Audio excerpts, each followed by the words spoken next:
Hello guys, welcome to Soul Fiction. So in this video, we will see, what if Naruto was the true heir of the Death God? If you enjoy these kinds of stories, don't forget to show us some love by hitting the like button and subscribing to the channel. Your support means the world to us. Now, let's start the story. Chapter 1. The Coin on the Tongue.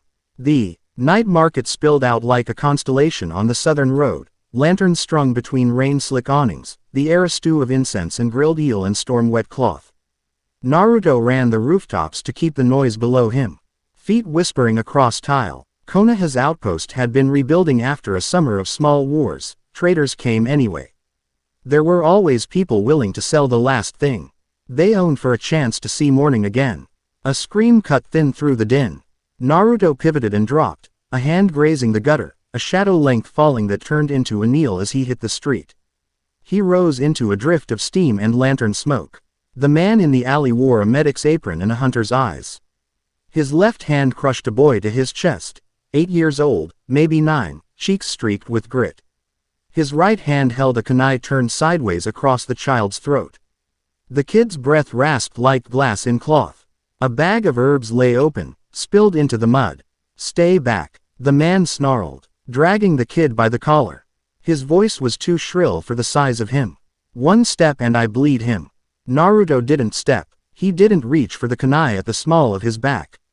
He looked at the boy and saw the shoulders that hadn't learned how to carry fear yet, and at the man and saw a tremor in the fingers that screamed old discipline failing. He met the man's eyes and saw something else, a drag. Like cold water pulling at ankles. The alley seemed to tilt toward the man. The weight of it brushed Naruto's chest, a pressure he'd learned to live with the way a fisherman lives with the sway of a deck. Around this one, the world was heavier. Debts clung to him like wet cloth. "Shinobi," the man said, relief and terror braided. "Good. You people understand. You know what it's like to do what's necessary. Sometimes," Naruto said. "Then listen." The man's eyes flicked to the mouth of the alley as a pair of villagers peered in and immediately fled. He tightened the kunai until the kid's breath hitched. "I'm going to walk out of here, and no one will follow me. I have a pack down the road. I have medicine this place can't go without." He gave a small, stupid laugh. "I took it from men who didn't deserve it." "Which men?" Silence. The weight around him deepened. You didn't need a bloodline to feel when someone lied. You only needed to be in the way when the world called in a favor. "Let the kid go," Naruto said. "You can keep your blade. We'll talk about medicine like people. If you try to run with him, you'll trip. If you cut him, I'll put you down before your next breath." "That's not a threat, it's arithmetic." The man's gaze jerked, calculating streets Naruto already knew. He saw Naruto's orange jacket, and what it meant, and what it didn't. The kunai twitched. Naruto took a step. He didn't draw. His voice cooled. "If you hurt him, your story ends in an alley. It doesn't get better if I'm not here." "Like you know anything about endings," the man spat. Naruto's breath misted as if the night had turned in on itself. "More than you think." Wind tugged the lantern at the alley's mouth. The flame bent sideways, guttering. Naruto took one more step and let the world narrow to his hands. His stance, the rhythm of the man's grip and the quiver in his elbow, the boy's heartbeat stuttering against bone. He moved like he had 10 times before and still like it was the first, one feint with his left palm open to draw the blade for a counter that never came. His right hand bladed in and up, not for the weapon but for the man's wrist, fingers hooking tendons and turning them like dials. He pivoted, hip to hip, and the child fell backward into Naruto's left forearm, and the kunai skittered on stone. Naruto guided the boy behind him with a pressure that said go, not run. And held the medic by the wrist and shoulder. They locked for half a breath. "Don't," Naruto said. The man stared at him with something like shame boiling up into a snarl. "They would have killed me," he said. "They would have taken my hands." "Who?" The man's mouth opened. A blade tip blossomed under his ribs from behind, small and mean. His eyes went wide and empty. Blood stained the medic's apron in a slow, blooming flower. Naruto didn't turn. He didn't need to. The world had already told him the moment before it happened, the air leaning toward the alley mouth, the weight shifting. He slid the man's body down without softness and looked down the length of the alley at the person who had thrown the blade and was already running. A narrow figure in a travel cloak, one of a dozen faces from the market. Clean throw. Cowards hit. The kind of kill that tries to end the story before anyone has to hear it. Naruto didn't chase. He knelt. The medic's breath came shallow. There were two ways to do this. One was to jam cloth, bind, call for a proper medic, buy time. The other acknowledged what Naruto's chest already knew from the way the alley tilted. This life had been ending for months. And the blade only severed the last string. The man's eyes were clearing around pain, like the sky after the first blast of rain. Don't let them, he whispered, and coughed blood. It's in the pack. The ledger. Names. The man with the empty eye, if he gets it. The boy made a sound and clutched Naruto's jacket. Don't let him die, the kid said, voice breaking on the last word like he'd never said it before. Naruto heard that, and something inside him turned. He had thought the first time would be different. That he'd say something. That the world would pause. It didn't. It kept breathing wet market air and pushing lantern light across stone, as if men weren't bleeding in alleys, as if children didn't learn the weight of words too soon. Naruto slid his right thumb ing his index finger and felt the cool ridge of metal appear where there had been none. It was small and heavy for its size, the kind of heaviness that isn't about mass but meaning. An obolus. He'd read the word without anyone ever saying it to him. He lifted it where the medic could see it. The man's gaze fixed, desperate. He took an inch of air like courage and stopped shaking. This is yours, Naruto said. He placed the coin gently on the man's tongue. The man's breath eased. A really good death, Naruto had learned, is quiet the way a tied wet shell is quiet, full of all the noise inside it, but relieved to be where it belongs. The coin brightened once, a ring barely brighter than lantern light, and the man exhaled. The breath misted and seemed to drift sideways, not up. The boy squeezed Naruto's jacket so hard his small hands ached through the fabric. It's okay, Naruto said, not because it was, but because the boy had to have a place to put the sound. A soft laugh came from the alley mouth. It was a mean laugh. Like someone rubbing paper over a scar. Naruto stood and looked toward it. 3 operatives blocked the way, not thieves from the market but clean men in gray masks, faces like coin rubbings. Nothing to catch a memory. 2 were good enough to move like civilians until they weren't. The third had a little more ornament at the brow, a stitch of silver thread crossing the mask like a scar in reverse. That one's hand moved as if he expected the alley to part for him. Leaf operative, he said in a voice wrong for this place, precise and empty of accent. Step aside, you're in the way, Naruto said. The man gestured, and one of his companions moved to the body, quick and impersonal. The leader watched Naruto, curious without respect. We have jurisdiction, he said. Classified target, classified materials. This is a route retrieval. Naruto's face didn't change. Is that the line we're going with? In front of a kid. The boy pressed his face against Naruto's side hard enough to smudge snot into cloth, and Naruto settled an arm around him without looking away from the men. He kept his voice like still water. You're not taking him, Naruto said. He's dead. We want the pack, the leader said, and we want you to come with us. He tipped his head, voluntarily. That word doesn't mean what you think it means, Naruto said. The leader paused. Avenue reason to believe you acted with a prohibited technique, he said. We need you to explain where you learned it. Naruto felt the touch of winter behind his heart, the old presence that hadn't spoken since he was small. It didn't speak now, either. It just watched with him. Ask me better, Naruto said. The man's hand went up. It wasn't a signal. It wasn't anything as dramatic. It was how you raise your hand to scratch your cheek. But the 2 operatives moved like the hand had been a whistle, and that kind of training was bad news at this range, this night. Naruto moved. His left hand slid the boy along the alley wall with a gentle shove. Stay, in a language everybody knows when a parent uses it. His right hand snapped out and crashed the forearm of the first operative sideways into brick, turning the knife strike into a squeal of metal. A heel came up, catching his thigh with enough force to bruise.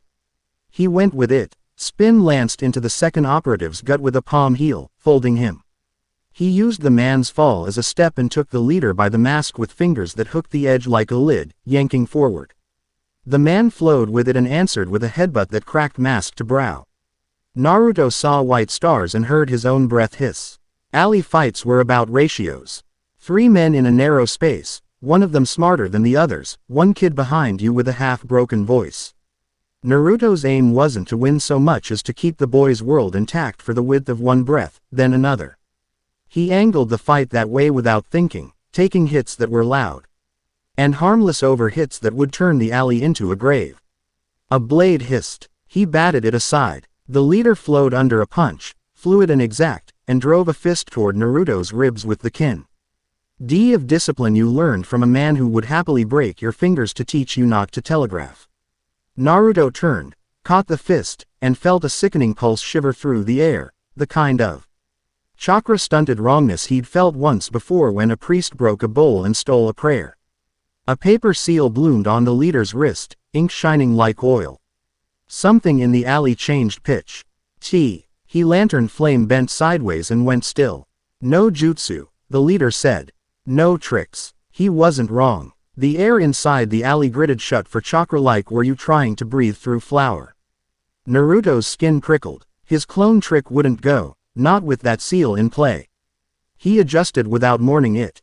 His hands were still his hands. A voice dropped behind him like a kunai, lazy and full of teeth. Is this a party, or do I need to bring snacks? Anko slid into the alley sideways, because of course she did, skirts and coat and a smile like a promise you didn't want kept. Her hair was a mess because she liked it like that. Her eyes took the scene in and lit like a match. Root, she said. Hi boys. I thought Danzo liked to send you clowns in 4s. One of the operatives winced at the name. Anko, Naruto said, and didn't take his eyes off the leader. We've got a kid and a pack and a corpse. Only one corpse, Anko said. Lazy. The leader didn't move. We'll remove the child, he said. We'll take custody of the body and confiscate the contraband. The demon vessel can come with us to answer questions. Anko's smile caught on the word like fabric on a nail. Say that again, she said softly. The leader didn't. He shifted, one foot sliding a whisper. He wasn't the kind that needed to repeat himself when the people in the alley already knew who he meant. He's not going with you, Anko said. And it's not because he can't take all 3 of you. It's because I don't feel like doing that much laundry tonight. Laundry, Naruto said. Anko shrugged. Bloodstains. Leader glanced once at the pack in the shadow. The movement was slight enough that a lesser man would have missed it. Naruto didn't. He didn't look directly at the pack. He did something else. He let his breath fog a little. The leader's eyes narrowed. He had seen it too, the temperature dropping like the alley had inhaled. Anko's smile thinned. Naruto. I know, he said. The leader flicked his wrist again. And the seal he wore flared. The alley's air clenched down, chakra grinding into halt, the way a stream hardens into ice. He seemed satisfied. He started to speak. Naruto stepped forward and pressed his palm flat against the leader's sternum, as if to keep him from breathing. The sound went out of the alley like a candle snuffed. It wasn't the seal doing it. It was Naruto. The air took on a thickness you could chew. A wisp of frost haloed his hair.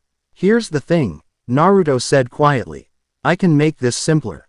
You're going to leave. You're going to let the kid walk home with Anko. You're going to pretend you never saw me. The leader didn't lift a hand or throw a knee in that moment the way he should have, because a familiar human instinct had reached up and taken him by the throat. He had never been close to this kind of hush. He didn't know why every part of him screamed to be gentler with the air. What did you do? He whispered. Anko's gaze flicked from Naruto's wrist to the frost at his temples with a little knot between her eyebrows, as if she'd smelled a prayer and hadn't decided if she liked it. Naruto's bones hummed as if some far-distant bell had been struck. He didn't push further. Mortal silence could break a summoning if he leaned. It could grind a seal into stillness. That was not the plan in an alley with a child. He used it instead as a pressure on a moment, nothing more. Even that cost him. He felt it in the small bones behind his eyes, in the way breath scraped his throat. The leader tried to breathe and didn't quite manage it. He stepped backward without meaning to. Fine, he said, and it was almost a laugh. We'll go. We can do this the long way. We always do, Anko said.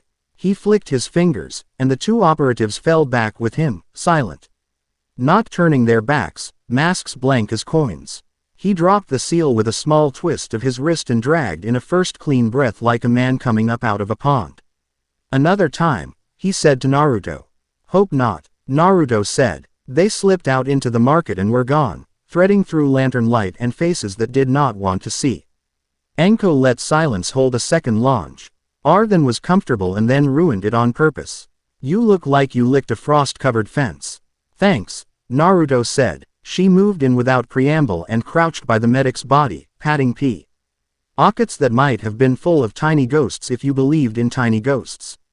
She found the pack, hefted it once, and slid it over a shoulder. The boy's eyes tracked it, wide, then bounced up to Naruto's face again. Anchoring there like a boat hooked to a pier. You okay? Naruto asked the kid. The boy nodded, which meant no. He gave me herbs, he said.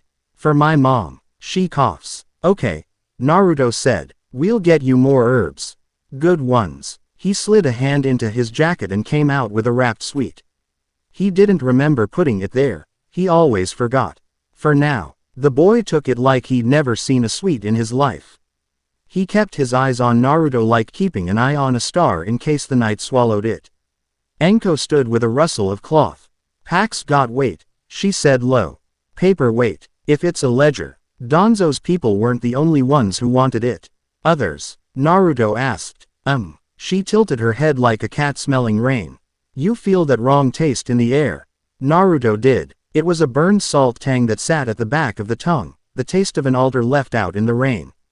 He'd only tasted it once or twice, and once had been a prayer meeting that had ended with knives. Jashin, he said. Gold star, Anko said. A lantern exploded down the street. People screamed. The market shifted from messy to panic in an instant. Anko didn't flinch. She all but rolled her eyes. We need to move, she said. They moved. They went out the narrow side rather than the mouth, stepping over the place where Naruto had placed the coin.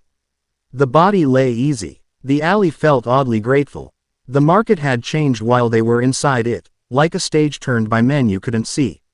It had been a place where people traded bread and sharp words. It had become a place where the air remembered iron too well. A circle of deliberate emptiness had opened near the old well.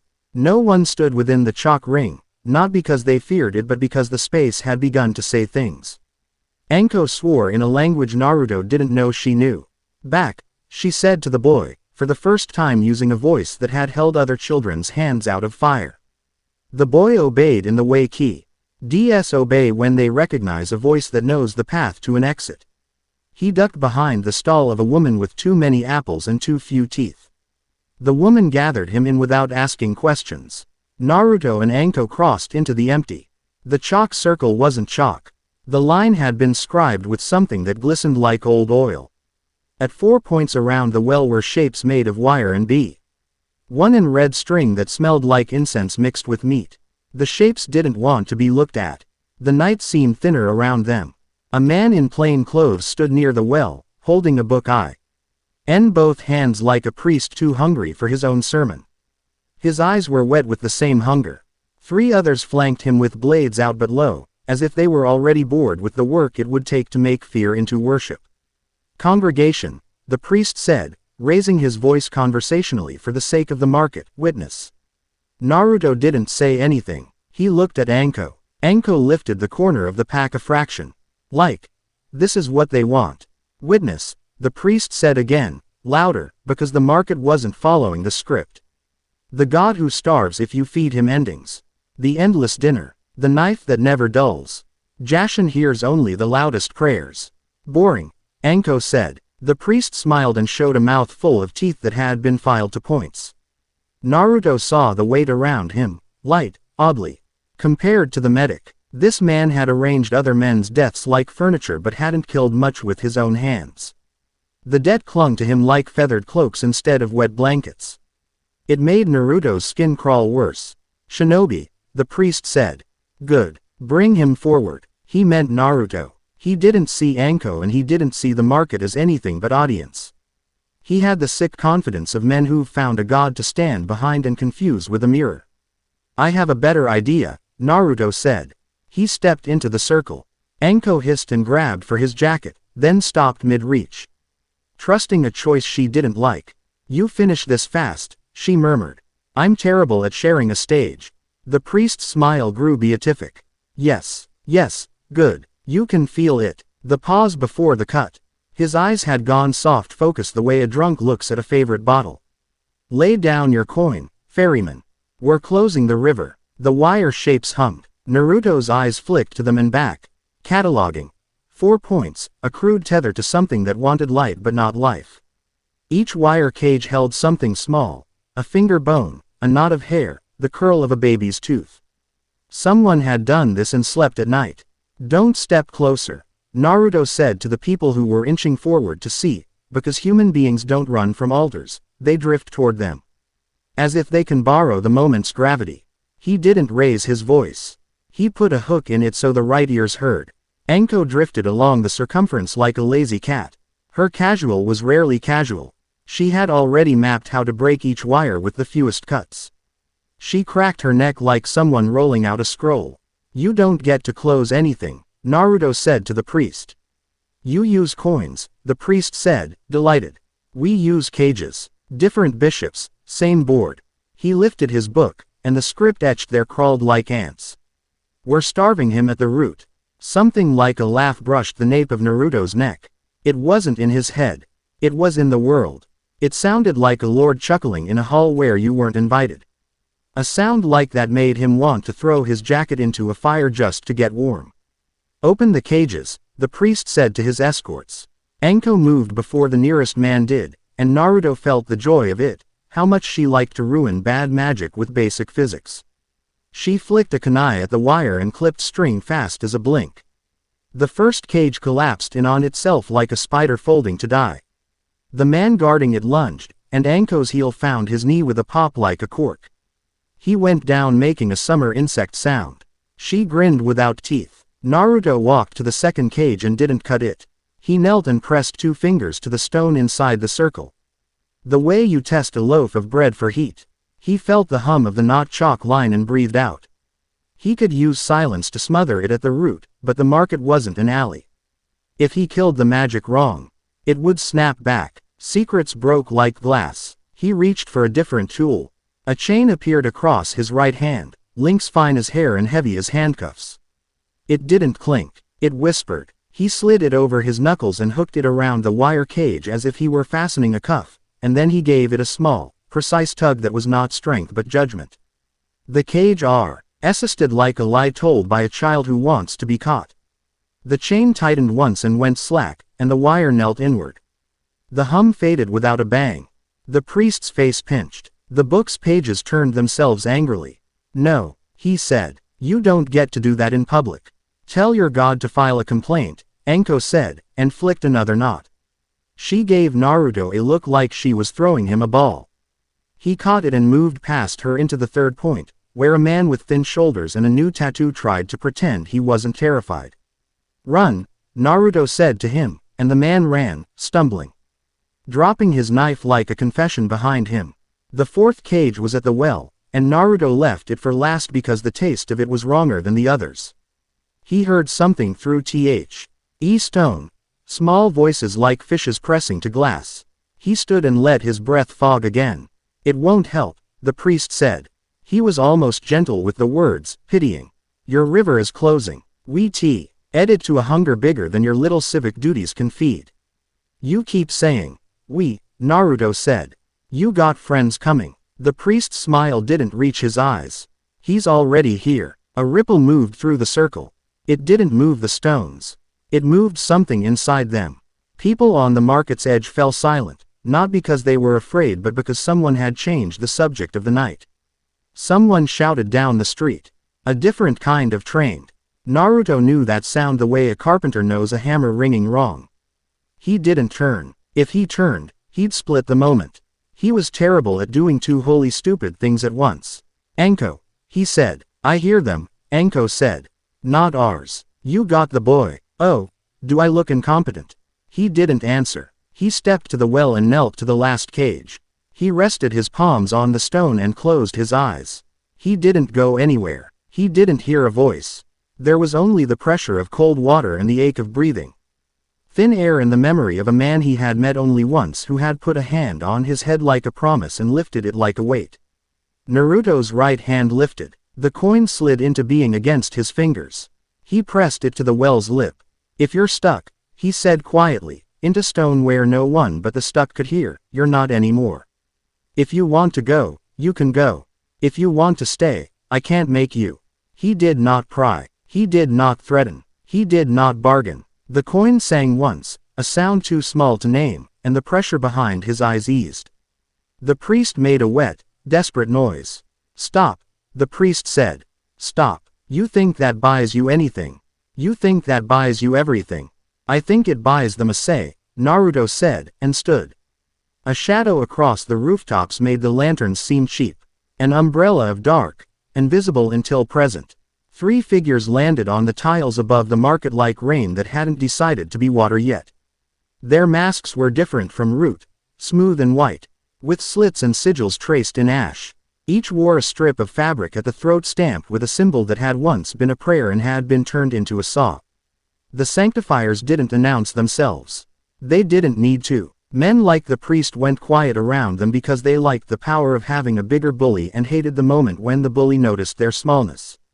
The middle figure flicked a strip of paper as if he were scattering seed. It spun and landed in midair and stayed there, words crawling out of it and across a space that shouldn't have had anything for them to stick to. Naruto felt the air choke. "Silence, Dome," Anko said under her breath. "Of a sort." She spat into the street, a sharp little rejection. The central sanctifier shifted and took in the market with a slow, honest assessment. When he spoke, his voice didn't have the echo the white masks liked to use to pretend they were gods. He sounded like a man you would respect if you weren't busy trying not to kill him. "Civilians down," he called, clear and even. "Ninjas stay where you are. We have a priest to arrest and a ledger to collect." Naruto looked up and recognized the cadence of command. "Not theater. Habit, Captain," Anko said, almost purring. "You're a long way from your temple.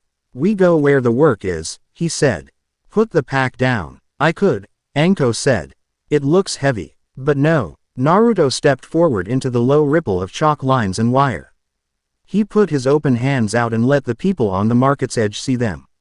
It wasn't surrender. It was something easier to misunderstand. "Civilians," he said, "get behind the carts. Don't run. If you run, you fall. If you fall, you get trampled. We're doing this like we've done this before." "You've done this before," a woman at the front said. "Dry as old paper. More times than I want to write down," Naruto said. The Sanctifier captain didn't bother with more announcements. He nodded once. The two at his sides flow. D off the roof with the taut grace of people who weren't hired for slogans. The dome of silence expanded like breath held between teeth. It caught the wire cage as it widened. The humming inside the sea. Urkel turned sharp as a cut edge, 2 versions of silence grinding. Naruto didn't like that sound at all. The captain landed 5 paces from Naruto and didn't unsheath his blade. He looked at Naruto, and Naruto looked back. The mask hid his eyes, his voice didn't. "You're the heir," the captain said, and he didn't layer the word with mockery or reverence. "You can make this easy. Put the pack down. Walk with us. We have a place where men like you can't make mistakes." "That place is called a graveyard," Anko muttered. Naruto's breath fogged. It hurt his teeth. "The place you're talking about," Naruto said to the captain. "Is a room where decisions happen without witnesses. That's worse than a graveyard." "You don't like rooms," the captain said. "I like doors," Naruto said, and felt a small smile tug at his mouth despite himself. He wished Kagome from the tea stall had been here to hear that line. She would have snorted in that way that meant she was proud of him. "Promises," the captain said. "You make a lot of them. Do you keep yours?" Naruto asked. The captain paused. "I try," he said, and it wasn't the answer of a knave. Naruto stepped forward and found where the edges of their silences met. The pressure there was odd and fragile, like walking on a crust of snow. The captain didn't move. He didn't need to. He wasn't trying to spook a horse. "Civilians," Naruto said again. "Because words can be a net you throw over panic and pull it to shore, behind the carts." The crowd shifted as one, grateful to be told to do something human-sized. The priest snarled. He didn't enjoy being background in his own sermon. He lunged for the pack like a child grabbing sweets, blade low to cut a calf.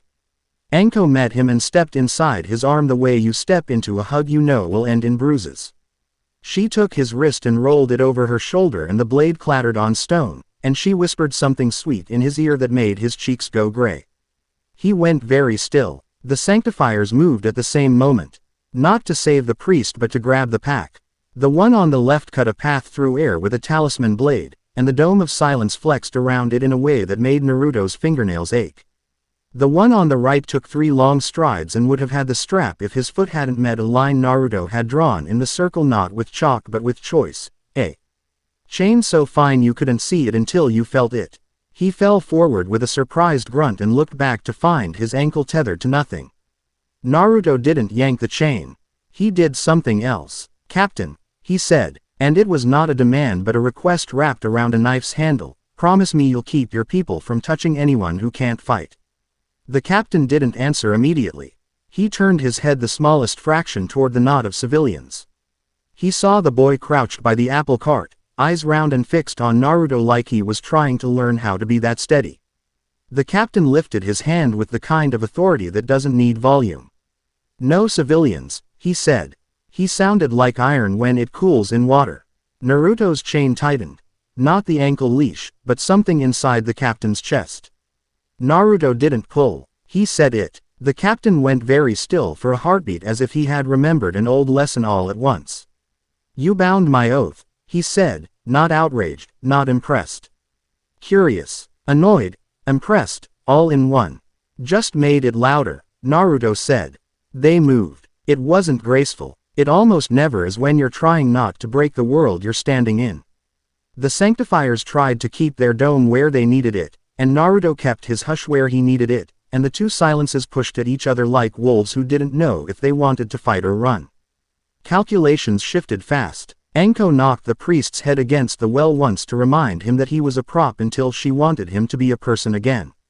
The left sanctify. R glanced off a market stall and apologized to a woman automatically even as he reached for a seal. A polite killer tells on himself every time. Naruto took the ledger pack from Anko with a snatch that would have been a joke in a different story, and ran for height. He went up a stall, a doorframe, a gutter, and onto the roof like a rumor. Tiles slid and caught. The sanctifier on the right followed, with the focus of a man who had wanted a challenge for 6 months and had finally found one. They danced across roofs. The dome moved with them like a parasol, pushing the edges of air, turning lanterns into halos. Naruto felt the hush in his own bones and the world's hush pressing at it and tasted copper. A woman on the third roof over peeked out her window and flinched back with such speed that Naruto wished he had time to promise her the roof would still be there after. He didn't. The runner at his shoulder was good. He didn't shout. He didn't threaten. He moved with quiet purpose, blade low, weight forward. Like a man who had decided what mattered and never learned how to waver. A wall jumped up to welcome them. Naruto flattened to the tiles and let it pass, then came up in a roll-da. T brought him face to face with the runner as the runner's blade came in for his throat. Naruto parried with his forearm and his will. Steel scraped bone with a sound he felt in his teeth. The sanctifier smiled beneath the mask. Not with pride but with pleasure. A man who had been told he'd never meet his match and had decided this was a good evening. Naruto had no interest in being anyone's good evening. "Down," he said, not to the sanctifier. There was a boy in the alley below who was trying not to cry. Naruto stepped a pace sideways. The sanctifier's weight carried him half a step further than he wanted. Naruto took that half step and slid it into the man's future like a wedge. The next time the man needed to stop, he would remember the half step and stop wrong. Naruto intended to be there when he did. They crossed into a roof that had a patch of shadow wronger than it should. The air there tasted like iron and knives. The sanctifier moved for that shadow without thinking. A man lunging for a familiar bench in the dark. Naruto smiled inside where no one could see it. He let himself fall into the shadow so the sanctifier would chase. The world thinned. 1 pace. That was all it ever was when he could spare more than that.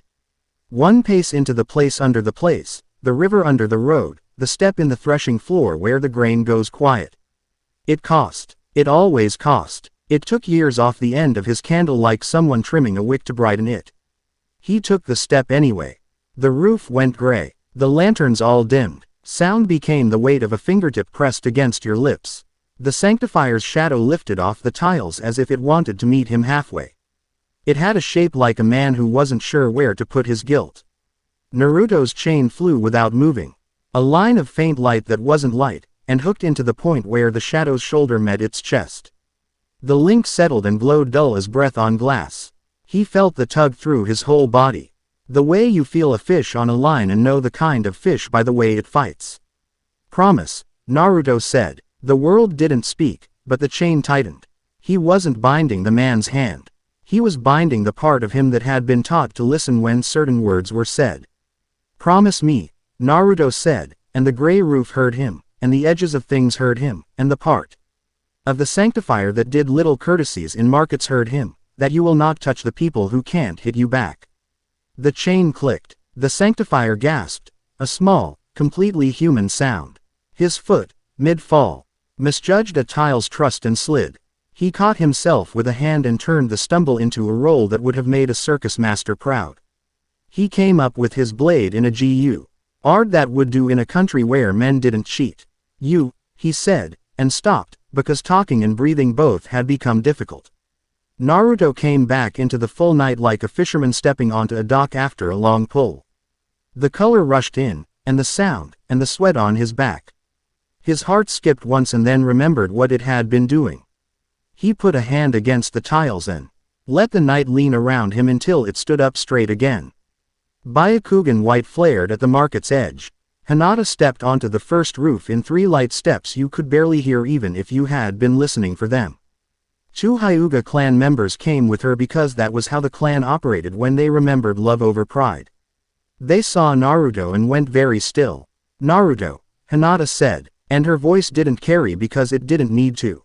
He would have heard it if the market had been a war and the sky falling.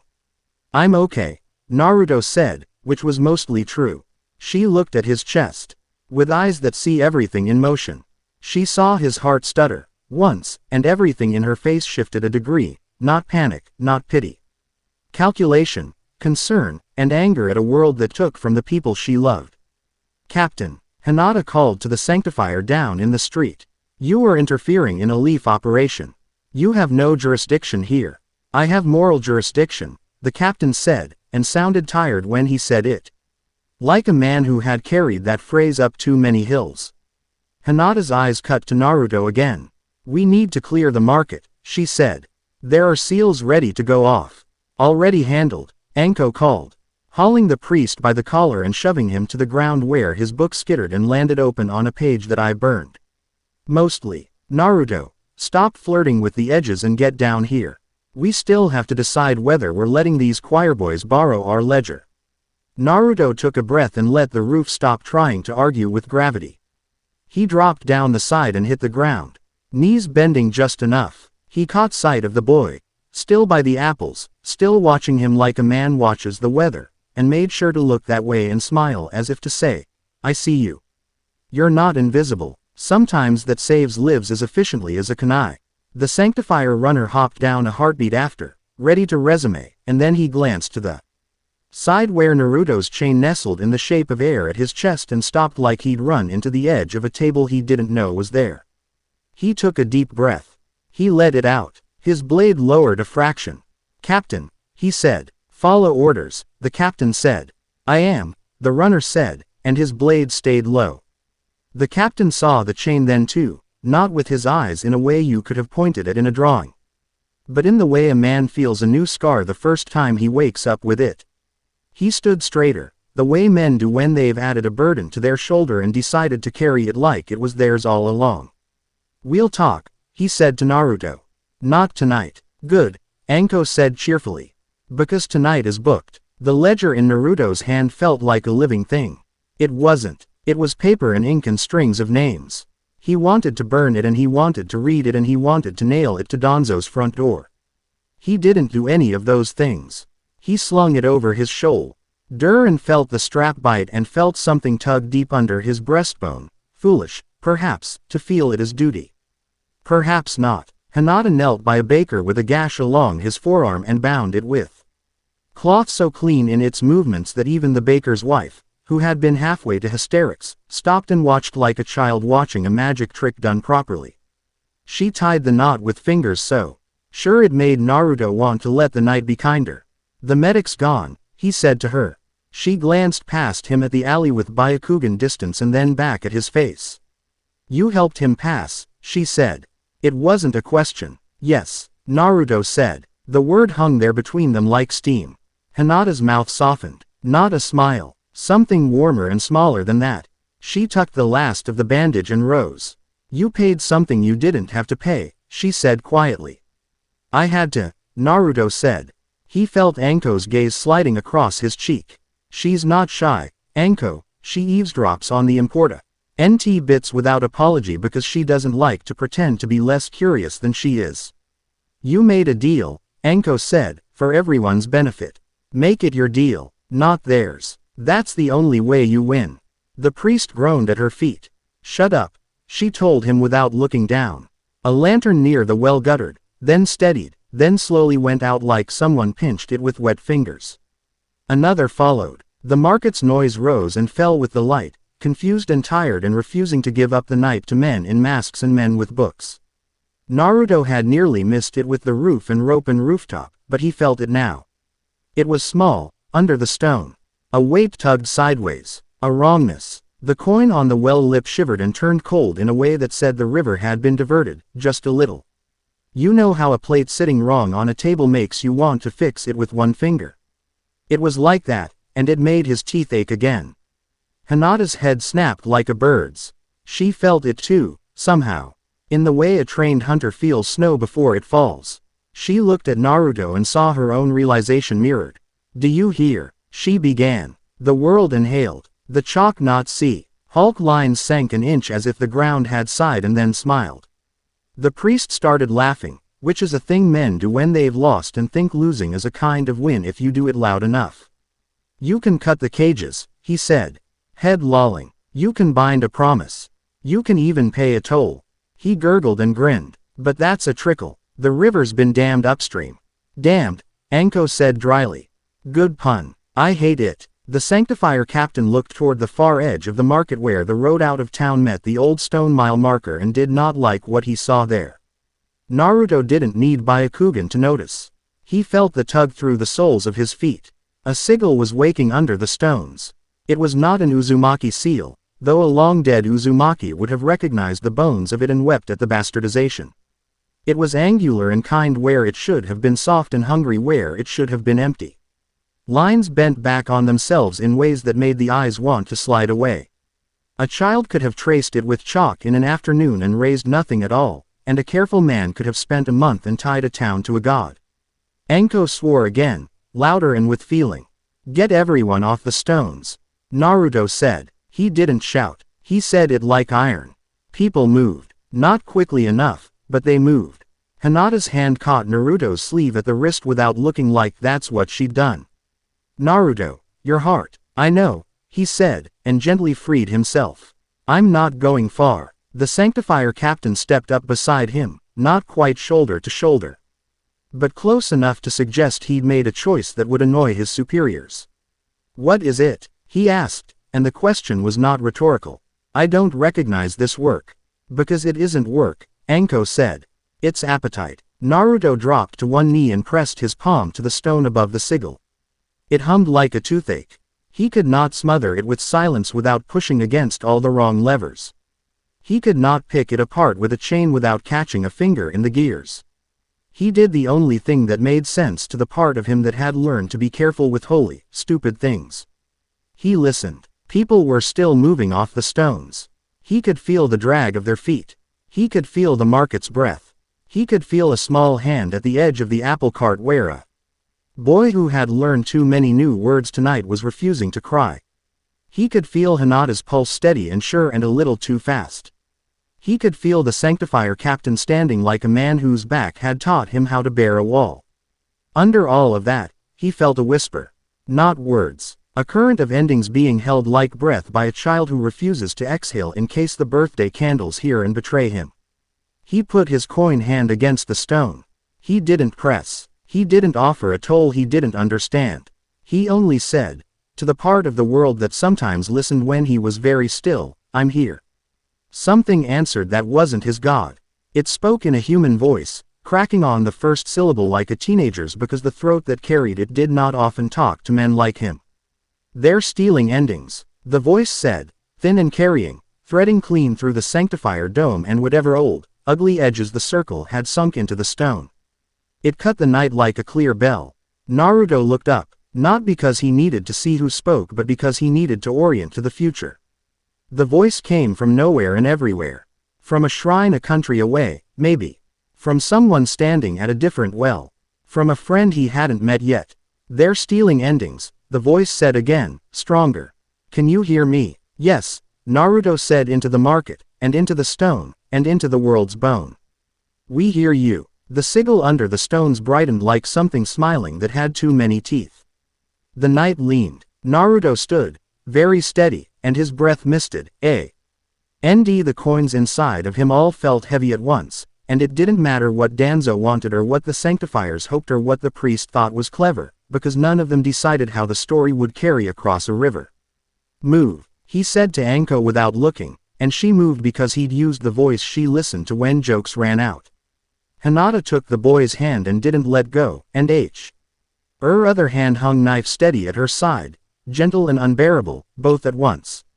The sanctifier captain stood at Naruto's right and didn't draw his blade and didn't move away.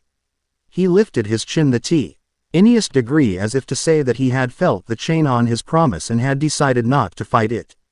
Under their feet, the sigil smiled wider. The lights on the street went out one by one like men bowing their heads. Naruto rolled his shoulders and let the heaviness settle and thought, not for the first time, fine.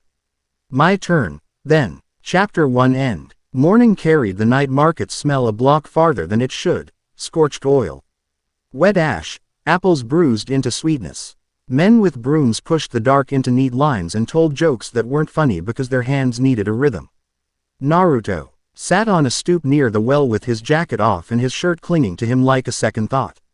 The ledger lay across his knees, tied shut with string he hadn't cut. Paper could be a trap if you let it speak first.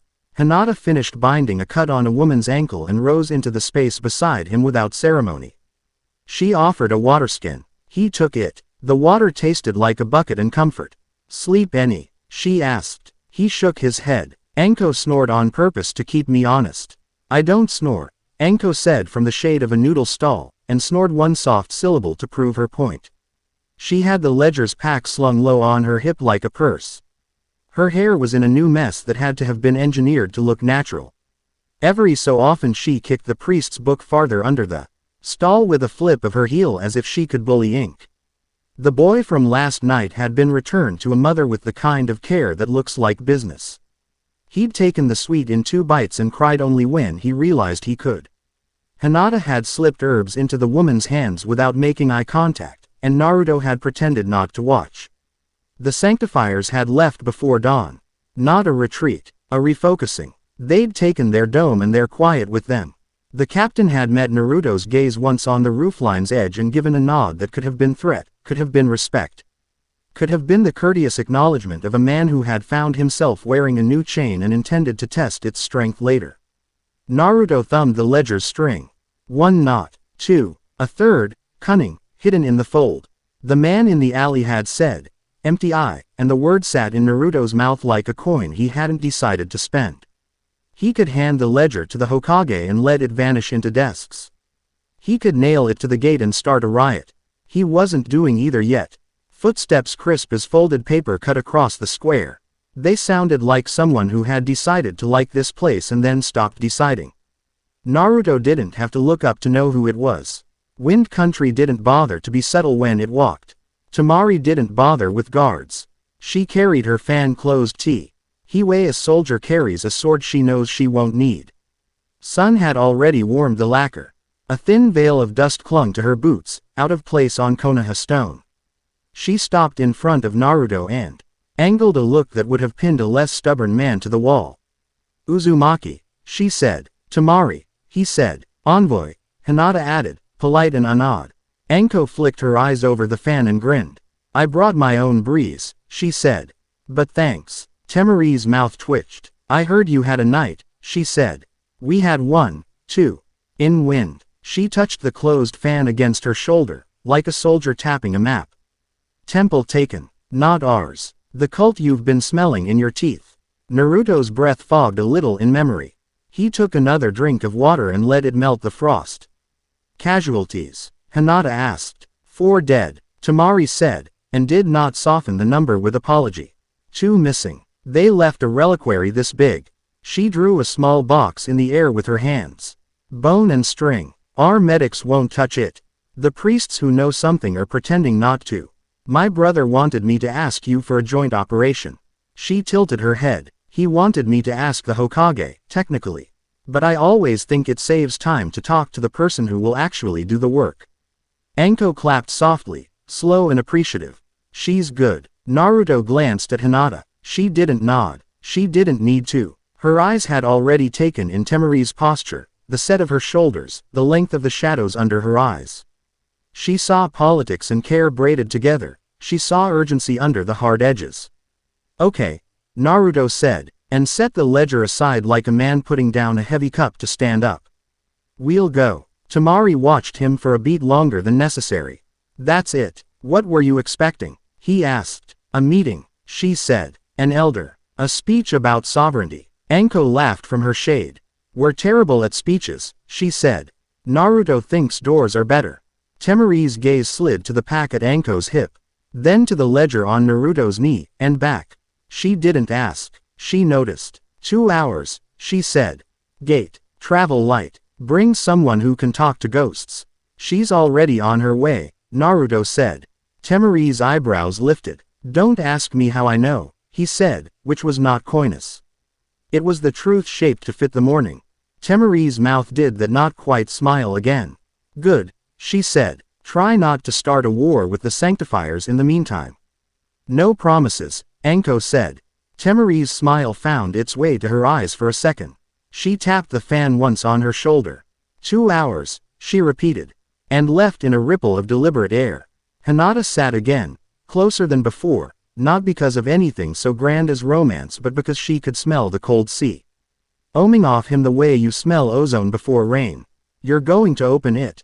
She asked, glancing at the ledger. Not here, he said. Not alone, she said, which wasn't a question. Not alone, he agreed. He had meant to walk the ledger to a table and cut its strings and read it with a pencil and a map. What he did instead was carry it to the river that ran past the outskirts and sit on the dock with his feet hanging over the water. The river didn't care what men wrote down.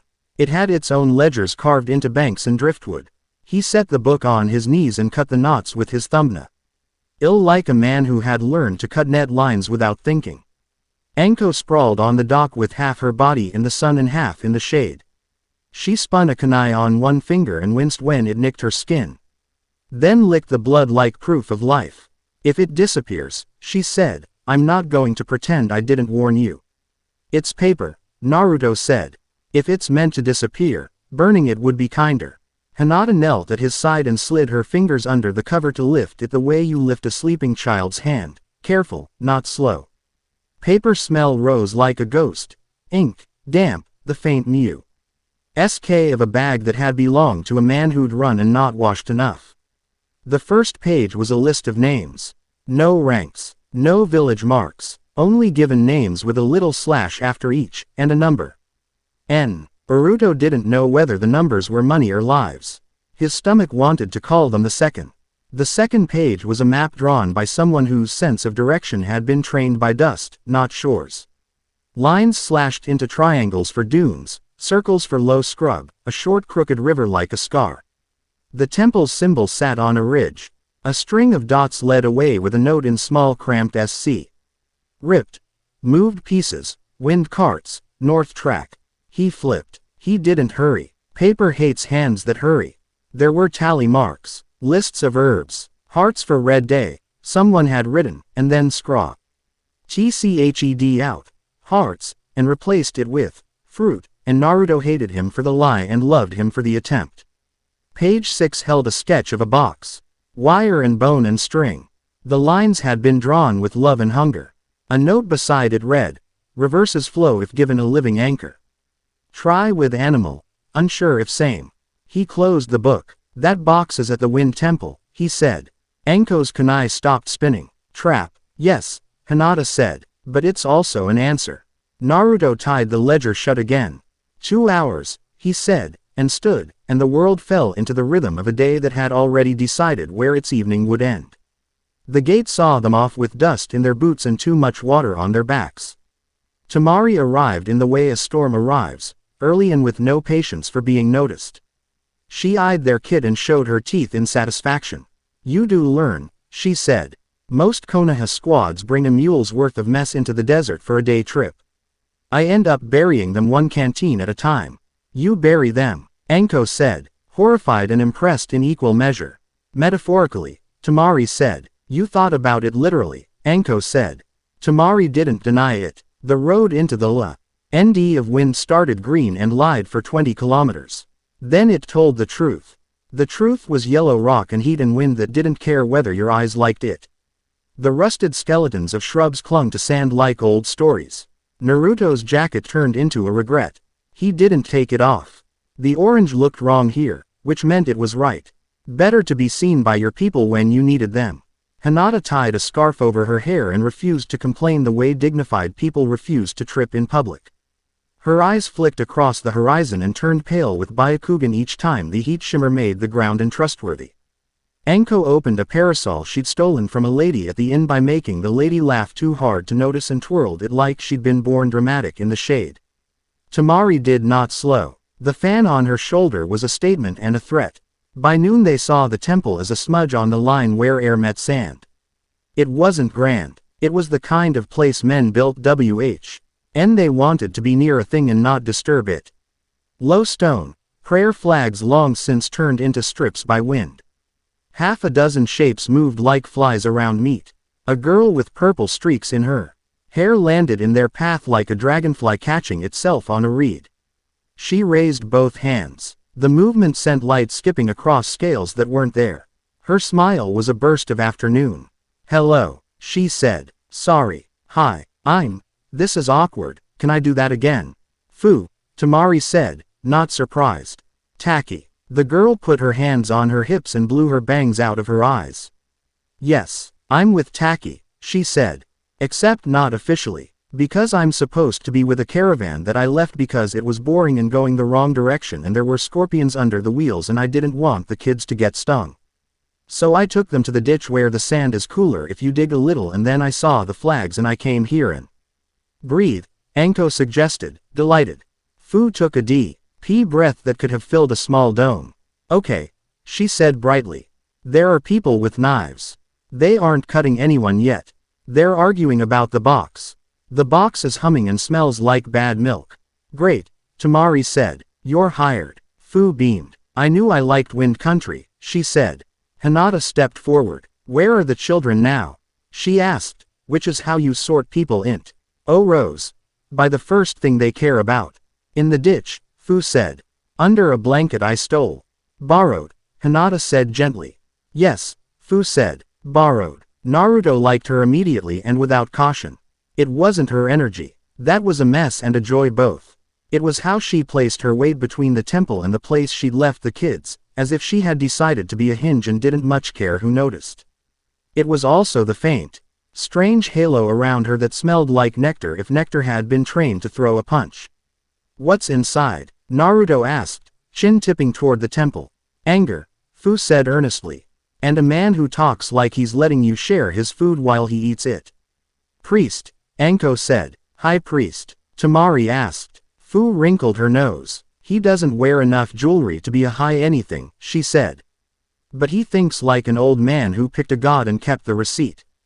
Hinata blinked. "That's accurate. We'll move," Tamari said.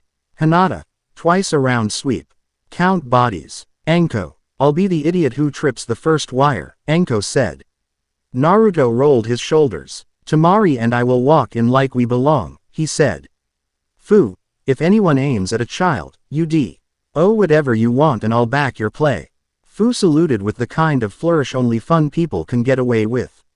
Yes, Captain. Don't call me that, he said, and made the mistake of smiling. Captain, Enko repeated softly to herself, and smirked.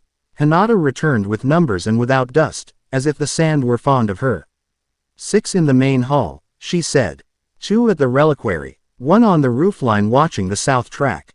No children. 2 elders hidden in a side room. She hesitated. 1 heartbeat under the floor I don't like. Prisoner. Tamari asked. Or bait, Hinata said. They went. Tamari carried her fan like a signature. Enko sauntered like a woman who doesn't intend to run and enjoys the moment before men realize that's terrifying. Fu hummed under her breath and touched the ground with her fingers. Feeling the scrape of old prayers like you test sand for wind direction. Naruto walked with empty hands. The temple's shadow felt good on the skin and stupid in the bones. Men stood in it like they owned the sun. The one with the book wasn't here. The one with the voice that made a room tilt was. He wore his beard short and his smile long and he kept his teeth privet. Because he didn't need to show you what he was. His hands were soft. That disgusted Naruto worse than blood. Welcome, the man said. I'm Kem. It's generous of Konoha to send help. His gaze slid to Tamari. And of Suna, too. In these times, we must cooperate. Cooperate, Tamari echoed, sweet as a trap. Is that what you call stealing a temple? We rescued it, Kem said. From neglect. O examined a crack in a wall like a jeweler assessing a flawed gemstone. She didn't look at Kem. Why do you smell like meat left in the sun? She asked the air. Kem's smile faltered. Naruto let the exchange hang. He put his palm against a pillar that had been carved with wind lines a century ago by someone who loved the idea of air. The stone was warm and unhappy. We're here for the reliquary, Naruto said. Of course, Kem said. We thought Konoha might be more cautious. Given your fondness for sealing what you don't understand. Temari's fan clicked open a breath. The sound cut the air. Quote, our fondness for sealing saved half this continent the last time you tried to turn prayer into geometry, she said, not raising her voice. Naruto didn't look at Kem when he spoke next. He watched dust, motes drift and remembered a coin becoming a small ring of light in a man's mouth. We'll be gentle, he said. And we'll be quick. You'll forgive me if I don't, Kem said, and held his hand out. The box is this way. He led them down a low corridor that smelled like heat pressed into stone. The reliquary room had no paintings, no scripture, only 4 pillars and a box in the middle on a plinth. The box was wire twisted into a shape that made the eye itch, bone struts wired at wrong angles, little bells that didn't ring but made your teeth hum. A line of red string ran around the outside twice and tied itself. Not a neat bow but an ugly knot that bragged about being ugly. Fu wrinkled her nose so hard she threatened to inhale it. Everything here is backward. Kem smiled again. Open prayers need different doors. Enko drifted close enough to see a hair caught in one of the knots and stepped back with exaggerated disgust. Don't you people have hobbies that don't involve? She waved vaguely at the air. It's faith, Kem said patiently, as if he were explaining spices to a child. Hinata's eyes went pale again for a second. She saw chakra flow the way some people see guilt. It's not faith, she said. It's pressure. Naruto had nothing to say to the box in words. He circled it once the way you circle a horse you aren't sure will throw you. His chest felt heavy, not dread, debt. The world here was owed more endings than it had received. What happens if we cut it? Tamari asked. Kem's smile turned simple. It eats, he said. Eats what? Fu asked, horrified and fascinated. Anything trying to leave, Kem said, without relish. Naruto crouched. Inside the wire, a shape hovered. It wasn't a soul. Souls don't look like that. It was the memory of one, caught and looped and forced to pace. The shape bumped the wire and recoiled and bumped again like a moth at a window. He breathed and the shape turned toward him like heat toward cold. The ledger hummed at high s back as if it had a voice for this room alone. He had left it with Anko, who had slung it over her shoulder and was currently using it as a bargaining chip with a board guard out in the corridor, faring to let him hold it in exchange for never being able to forget what it felt like. The guard looked haunted, which either meant Anko's plan was working or that Konoha men held books too seriously. Living anchor, Hinata said quietly. Remembering the note in the ledger without ever having seen it. She has that trick sometimes, an understanding that leaps without spilling. We're not giving you any, Temari said. I wasn't offering, Kem said. We aren't at that ritual yet. This is the simple introductory lesson. Naruto stood. He didn't reach for the box. He reached for the air around it, and cooled it until his breath edged white. The bells didn't ring. The wire brightened a half shade and then dulled as if disappointed. Back, he said. Temari obeyed. Hinata obeyed. Fu hovered and then obeyed, bouncing on her heels as if stillness might bruise her. Kem did not move. Back, Naruto repeated to him. Oh, Kem said, and sighed. We had such hope for you. Back, Naruto said again, not louder, not different. A chain slid off his fingers and kissed the air between them. Kem took a step like a gentleman avoiding a puddle. Naruto looked at the knot of red thread that held the ugliness together. He could cut it. He didn't. He slid the chain through the knot and tugged gently the way you loosen a child's hair rather than yank a brush. The knot tightened and then sighed and then fell, as if relieved to have someone polite pull it apart. The bells made a noise like a mouth closing. The box tilted. The shape inside it fluttered and leaned toward Naruto like heat. He breathed and felt it bump against his chest, trying to decide whether he was a door. Not me, he said. Out. He withdrew the chain and laid it on the air between them like a bridge. The shape followed. It drifted toward Hinata and paused, tasting her steady. It turned to Temari and bumped her fan and brightened. It skimmed across Fu's hair, and the girl shivered and then laughed softly. Tickles, she whispered, reverent. The shape hung at the doorway and then moved past into the corridor and was gone. Not down, not up, away. Kem's breath came tight. Men like him hate loss that isn't theirs to direct. Very elegant, he said. But you solved a different problem than ours. We have different problems, Naruto said. Kem opened his mouth to offer a lesson about the benefits of community. The temple's outer air bent before the words arrived. A streak of pale sand arced past the door. A whistle cut the heat. The kind of whistle that says metal and momentum and a man with something to prove. Temari wore under her breath and snapped her fan open in one smooth motion that made it seem small until it wasn't. Wind slammed the reliquary room's shutters open. Dust jumped like fish to a net. Fu cheered, because she was a good person. Company, Temari said. Not ours, Hinata said, fingers already finding the seams in her gloves. Kem smiled the way a man smiles when the weather changes as he planned. Sanctifiers, he said, almost fond. They followed us. Anko's voice drifted in from the hall, dry as sun-choked cloth. Or they followed the smell of sanctimony from the next ridge. Naruto stepped into the doorway with the box between his shoulder blades like a sullen guest. The sanctifier dome announced itself before their feet did. It pressed into the temple like a tide climbing a beach. Paper seals hit stone and stuck, and the air filled with that particular hush that always made Naruto's knuckles itch. The captain didn't make them wait to see him. He walked into the hall without mask. Because this was wind and the air liked faces. He didn't look older in mourning, only truer.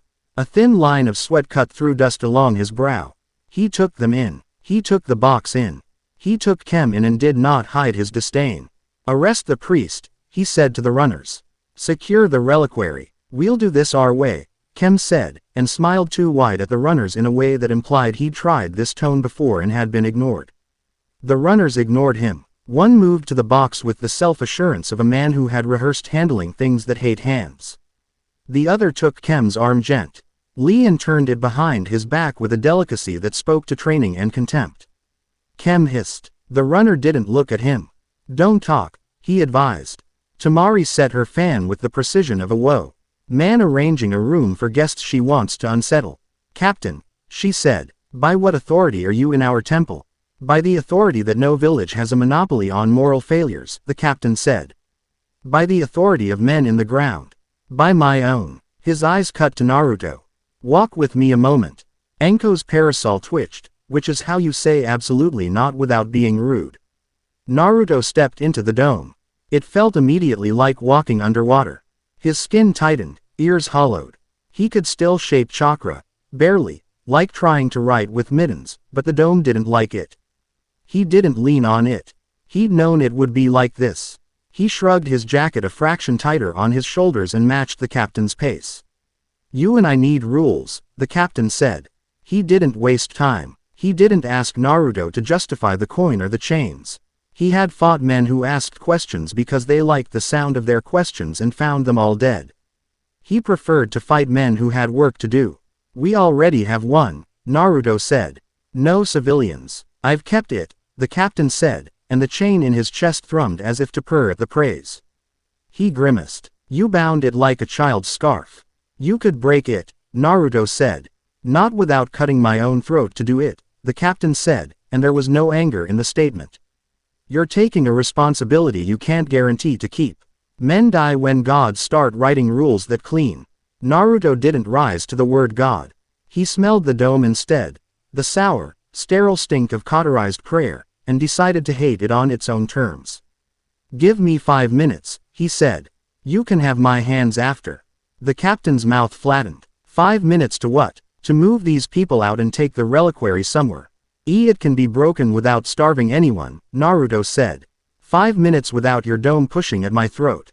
You're inside it now, the captain said. And you can draw it down, Naruto said.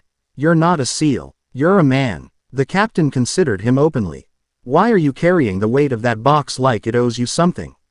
He asked instead of answering. You could walk away. Because I can't. Do you love the work that much? There was almost a plea in the question.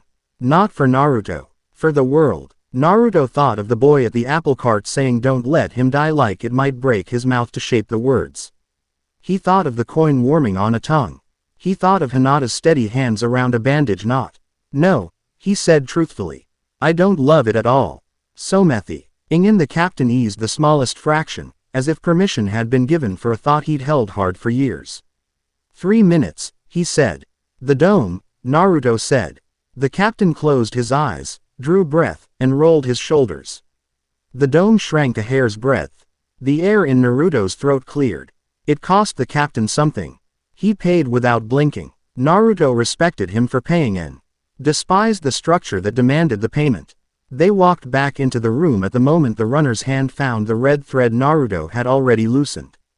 The wire box tilted again in a way T had suggested it was choosing to be helpful. Kem's smile had failed and fallen into his beard like a wet thing. Tamari, Naruto said. The canyon on the north track. The map showed a drop. 3 minutes. Tamari asked. Less, he said. She snapped her fan shut, flipped it onto her shoulder, and whistled a note that carried outside like a rumor. 2 sand shinobi appeared from nowhere in a way th. That only makes sense if you have your own hierarchy with the air. Evacuate the elders, she said, and set a windwall on the east edge. Fu, you're with me. Hinata, keep the idiots from tripping any last-second strings. Anko, idiot in chief, got it, Anko said. She grabbed Kem's book in a way that made him whine and tossed it to the runner who had his arm twisted. Hold this, she said. You look like you like paper. He caught it reflexively. Kem made a strangled sound. The runner didn't blink. Naruto slung the wire box up under one arm like a drunk friend. It hummed against his ribs. It was not heavy. It was heavy the way a promise is heavy, which is to say it did not care about your biceps. He stepped into the hall. The captain moved with him, not blocking, not helping, but existing in the same space like a man who had decided that someone was going to stubbornly attempt a mistake and wanted to be present to mitigate the blast radius. Tamari set a pace that made the temple's pillars blur. Fu bounced beside her, touching down only when the wind bit her toes. Hinata ghosted the edges and tapped seal tags with 2 fingers to turn them inward like snapped traps. Anko drifted at the back, a smile that promised violence as therapy. Outside, the world hadn't changed its mind about being a desert. The air you breathe in the land of wind makes you remember water like a lover you scorned. The north track was a line of harder-packed sand between low dunes. Far along it, the ridge fell away into a canyon cut by centuries of storms. A caravan's tracks dotted the trail. Hinata's Brea hitched when she saw the shape flung against a half-buried stone. Dead animal, wrong angle. Fu turned her face aside for a second and then back, jaw set. Wind carts, Tamari said, pointing with her chin. They weren't carts. They were low frames with strips of cloth rigged to masts, blades underneath instead of wheels. Beautiful, stupid, fast. Chu skated the trail ahead like stingrays kissing sea floor. Jashinists, Anko said. Cultists, Tamari corrected. Jashinists are the truly devout. These are men who like the hat. Naruto shifted the box and felt the hum spike as if the shape inside recognized motion and hated it. He reached the top of the last slope before the drop and looked down into the canyon. The bottom was shadowed, and in that shadow lay old rock and the riverbed of a stream that runs once an important storm. Tamari, he said, give me a wall. Keep the wind on our backs. She opened the fan and the air listened like a dog for its name. Wind punched the slope and SLA. PPED Naruto's face and pushed the carts sideways just enough to make their pilots curse and overcorrect. Hinata was already drawing lines in the sand with her fingers, not seals, nothing as grand, just the geometry of how a person falls when they're tired, how a wheel catches when it hits a root. Two stumble points there, she said, and Anko rolled her eyes with affection. Hinata sees the battlefield like a story no one else can read. Fu, Naruto said. Yes, she said, raising her hand like a child with the answer. If one of them turns his knife toward a farmer, I want that knife on the ground. Absolutely, she said. She took 3 running steps and then didn't touch the ground for a while. She didn't fly, she refused to obey ground. Little winged slips of chakra flickered around her ankles. The wind liked her because she made it laugh. The first wind cart crossed their shadow. The pilot and the man at his back both wore plain cloth, no symbols. The one with the knife had the desperate look of a man who wants to belong to something bigger than the beating of his own heart. He yelled when he saw Naruto and raised the knife as if you could stab a man holding a box full of endings and have it go well. Fu plucked the knife out of the air like it was an apple. She tossed it to Anko in one smooth bright arc. Anko caught it and flipped it twice, then threw it point first into the sand in front of the cart where it stuck, handle quivering. When we're done, Anko called to the 2 men, you can come back and practice on that. No one will bleed. The pilot made a sound that usually precedes a bad decision. Naruto didn't give him time to make it. He took 3 easy steps down the slope and another 3 hard ones and then jumped. He landed on the back of the cart with the kin D of grace you only find from fighting on rooftops. The hum of the box in his arm leapt. The man with empty eyes, not empty like a socket, empty like a man trying to dig a well in dust, grabbed for Naruto's throat and found chain instead. It wrapped his wrist and tightened when he tried to lie to himself. Don't, Naruto said, and the man didn't. The pilot tried to corkscrew the cart and throw Naruto off. It was good piloting. It would have worked on anyone else. Naruto wasn't there when the cart twisted. He was already stepping to the sand, box tucked, balance low. The cart scraped a dune with a painful noise and keeled. The 2 men rolled. One would have broken a shoulder if Hinata hadn't slipped in to catch his fall with fingers like forgiveness. Fu, Naruto called, already on it. The second cart skimmed wide, catching the wind that Tamari pushed like a cat toys with thread. Its pilot saw the cliff and the drop and decided to trust speed. Naruto liked him immediately. Bravery that doesn't have an audience tastes like clean water. He didn't want to break that. He wanted to aim it. Tamari, he said, and she turned the wind 1/4 of a degree with a flick of the fan. It was nothing. It was everything. The cart's angle shifted just enough to cross a patch of sand Hinata had drawn as a stumble. The blade bit. The cart jumped. Fu touched down long enough to grab the pilot by the collar and yank him free like a mother cat rescuing a kitten who had fallen asleep in a sawmill. She set him on his feet and patted his cheek. Hi, she said kindly. Please sit. He sat. Naruto reached the lip. The canyon below him wasn't deep enough to kill you outright from a fall and wasn't shallow enough to let you forget. The stream held a trickle of water that had the gall to still be cold. He raised the box and felt the hum inside his teeth.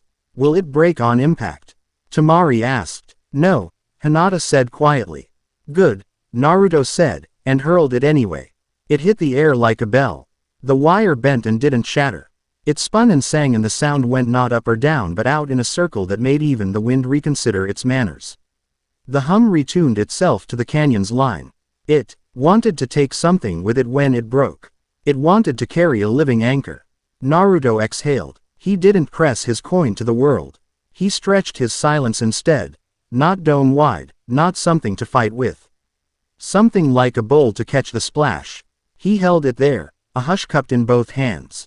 It cost. It felt like shaving one more sliver off the end of a candle that had already been shortened. He didn't flinch. Shion, he said without meaning to say her name out loud, and heard the wind answer a half-beat later with footsteps. She came down the slope like a person who has outgrown prophecy. White hair pinned back with a strip of purple cloth, dress hem dirty where it had learned about travel. Her eyes didn't match the rest of her. They were older and better and tired in that eye that comes from listening to pain too long and still saying yes to the next story. You didn't wait, she said. Her voice had the same crack as last night and didn't apologize for it. Didn't want to, Naruto said, and smiled for the first time since they'd left the gate. You told me to hurry. I said they were stealing endings, she said. I didn't tell you to jump off cliffs. Semantics. Anko called from 3 meters up the slope, peering down with a hand over her eyes as if that would make shade happen on command. Shion stepped to Naruto's side and put her palm on the air above the spinning box. The skin there went cool where Naruto's hush met her warding. She hummed under her breath a note that slid into the pitch the box was trying to hold. It didn't fight. It tripped, charmingly, like a drunk in love. The hum eased a fraction. Hinata, Shion said without looking, holding the note a second longer. Here. Hinata came like a shadow picks a wall. Shion's fingers nodded with hers. And she guided until Hinata had the note too. You can teach some songs to people who weren't supposed to be allowed to sing. The box will try to pull, Shion said, her eyes on the canyon. We let it pull, just a little. So it thinks it's winning. Then we open the door. What door? Temari asked, as if she were negotiating tariffs. Out, Shion said simply. The box hit a resonance that made Naruto's bones vibrate. The shape inside it, shapes, he realized now that the pitch had shifted, clustered near the side that faced him. They were all the wrong shape for souls. Too careful, too arranged. Someone had cut lives into loops and forced them to imitate. He lowered his hands a fraction and let the hush spill. The hum shoved into the gap like a thief at a closing gate. Shion sang a second note that turned the gap into a hinge. Hinata took the third note. Steady, wide, soft. Temari, hold the wind, Naruto said, because you can't open a door in a storm. Temari held it. The box hit the canyon floor in slow motion and fast all at once. The wire bent and then reached the limit of lies and broke. The bone struts snapped and dissolved like chalk in rain. The bells turned into teeth and then into nothing. The shapes inside scattered like flocking birds, all turning at the same instant to a sound only they heard. Now, Shion whispered. Naruto slid his coin along his fingertip. And let it catch light just long enough for the shapes to see it. He didn't throw it. He didn't place it. He let the decision travel on it like a promise. If you want to go, I will pay. The shapes hovered across the air above the canyon bed and hit the lip like a dust devil hitting a solid wall and then climbed. Oboli winked in and out along the ridge like a kingfisher's flash. 1 ring. 2. 15. Each cost felt like the drag of a nail across the inner surface of the ribs. Naruto breathed. He didn't flinch. Hinata steadied the note. Shion kept time. Temari held the wind. Fu threw knives out of the air whenever someone forgot to be kind. Up on the ridge, the captain watched without interfering and learned something he did not want to have to learn. That some problems are solved by peep. You don't control doing work you don't like to name. Kem moaned as if someone had stepped on the book of his heart. Anko sat on him and hummed along with Shion's line, terribly off-key for the first 2 measures, then correct. She has musical ear. She just never likes to show it. The last shape hesitated at the lip. It held itself smaller than the others, as if politeness had been trained too hard into it. Naruto flicked the coin. Barely. A shimmer. The shape darted across and vanished. The air tasted cleaner in the stupid way air can. Silence fell. Not the sanctifier kind. The right kind. The kind that slumps onto a couch after a difficult day and puts its feet up on your table and makes you pretend to be angry and brings laughter with it. Naruto let his hush fall away and felt the cost as a faint ache in his gums. He closed his eyes and opened them, and the canyon was still there, and so were the people he needed to keep alive in this hot, dumb world. The captain cleared his throat, as if to announce that the moment for being moved had passed. There will be others, he said. Other boxes. We know, Naruto said. You're going to keep breaking them, the captain said. Yes, Naruto said. The captain scrubbed his hand over his face. He looked not older but further into a day than he'd planned to be by this hour. The dome stays up, he said, tired. There's more in the temple. You keep it off the civilians, Naruto said, a chain humming in his chest in approval. The captain looked like a man who wanted to argue with something besides himself. He failed to find a suitable target.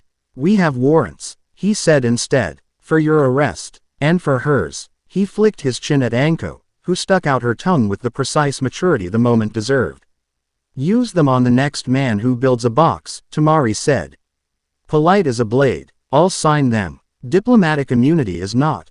He began, then stopped when her fan tapped his shoulder like a lethal grandmother. Use your dome where it saves lives, Captain, Temari said, and I'll sign the compact that gives you the right to do that on this land with our blessing. Overreach again and I'll bury you past your ears and feed you vinegar until you shrivel. He stared at her for one long second. Then he laughed, a short bark that said he had found the edge of a person and liked it. I'll take the compact, he said. Kem hissed through his teeth. Traitors, he spat, though he meant the word as a prayer, not an insult. Traitors to your blood, to your villages, to the gods who. Anko smacked the back of his head lightly. Shish, she said. People are being brave. Don't make it about you.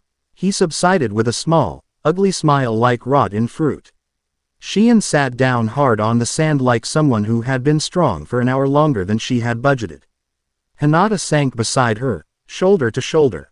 The two of them breathed together for a moment. One note, then the next, then nothing but the messy, kind sound of lungs doing their job. Thank you, Naruto said to Shion. She looked up at him the way a person looks up at a moon they like to argue with. I don't like telling you what to do, she said. You didn't, he said. You told me what they were doing.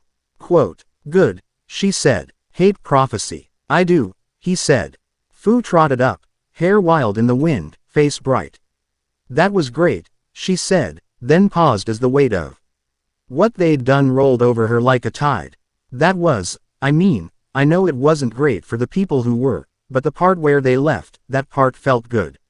It did, Hinata said simply. Her hand found Naruto's wrist for a heartbeat, in public, without coyness. Warmth moved through him like a small kindness given to the boy he had been. They climbed back to the temple as a group that had become something like a team without anyone naming it. The Sanctifier runners had already secured 2 more wire things and were arguing about whether they were safe to move. Temari set her fan between them and the door and smiled the way you smile at dogs you don't want to bite you. We'll take those into custody, she said. That wasn't a request, the captain said. It sounded like one, she said. Shion stood and brushed sand off her dress as if it mattered. The box is only one part, she said. Under the floor, there's a cage cut into stone. You can't lift it. You can unwrite it. Show me, Naruto said.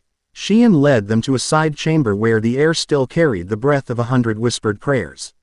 The floor held a circle that had once been used for warming hands in winter. Song. Ewan had etched lines into it that now made the stone taste foul. Those lines traveled out, bent around pillars, eavesdropped through mortared cracks into old niches where people had left offerings. The lines led back here. A net cast over a room with the goal of lifting the river. Naruto knelt and pushed his fingers along one of the lines the way a farmer checks a fence. The stone thrummed like a plucked wire. He could smother it, he could break it, but breaking is easy and wrong when people have been eating off the table you're about to flip. Hinata, he said. She knelt across from him. Yes, don't let me shut it wrong, he said. I won't, she said. She didn't say be careful. She had learned that telling a person to be careful sometimes broke the very attention you were asking them to keep. She encircled the room, palm skimming stone, humming again under her breath. Anko watched the door with feline boredom. Temari stood in the center, fan closed on her shoulder, and refused to be moved like a pillar that walked. The captain hovered near the threshold with the apologetic patience of a man in someone else's house trying not to insult the furniture. Naruto set his hand on the first line and pressed down. He didn't pour silence into it. He poured choice. The line bucked, then sank. Another popped up across the room, offended, and Hinata slapped it with a palm light as a kiss. Shion sang a note that turned it from sharp to flat. Temari stepped a heel on a third line and grinned like a child allowed to jump on a bed. It sighed. They played the room like an instrument that didn't like them.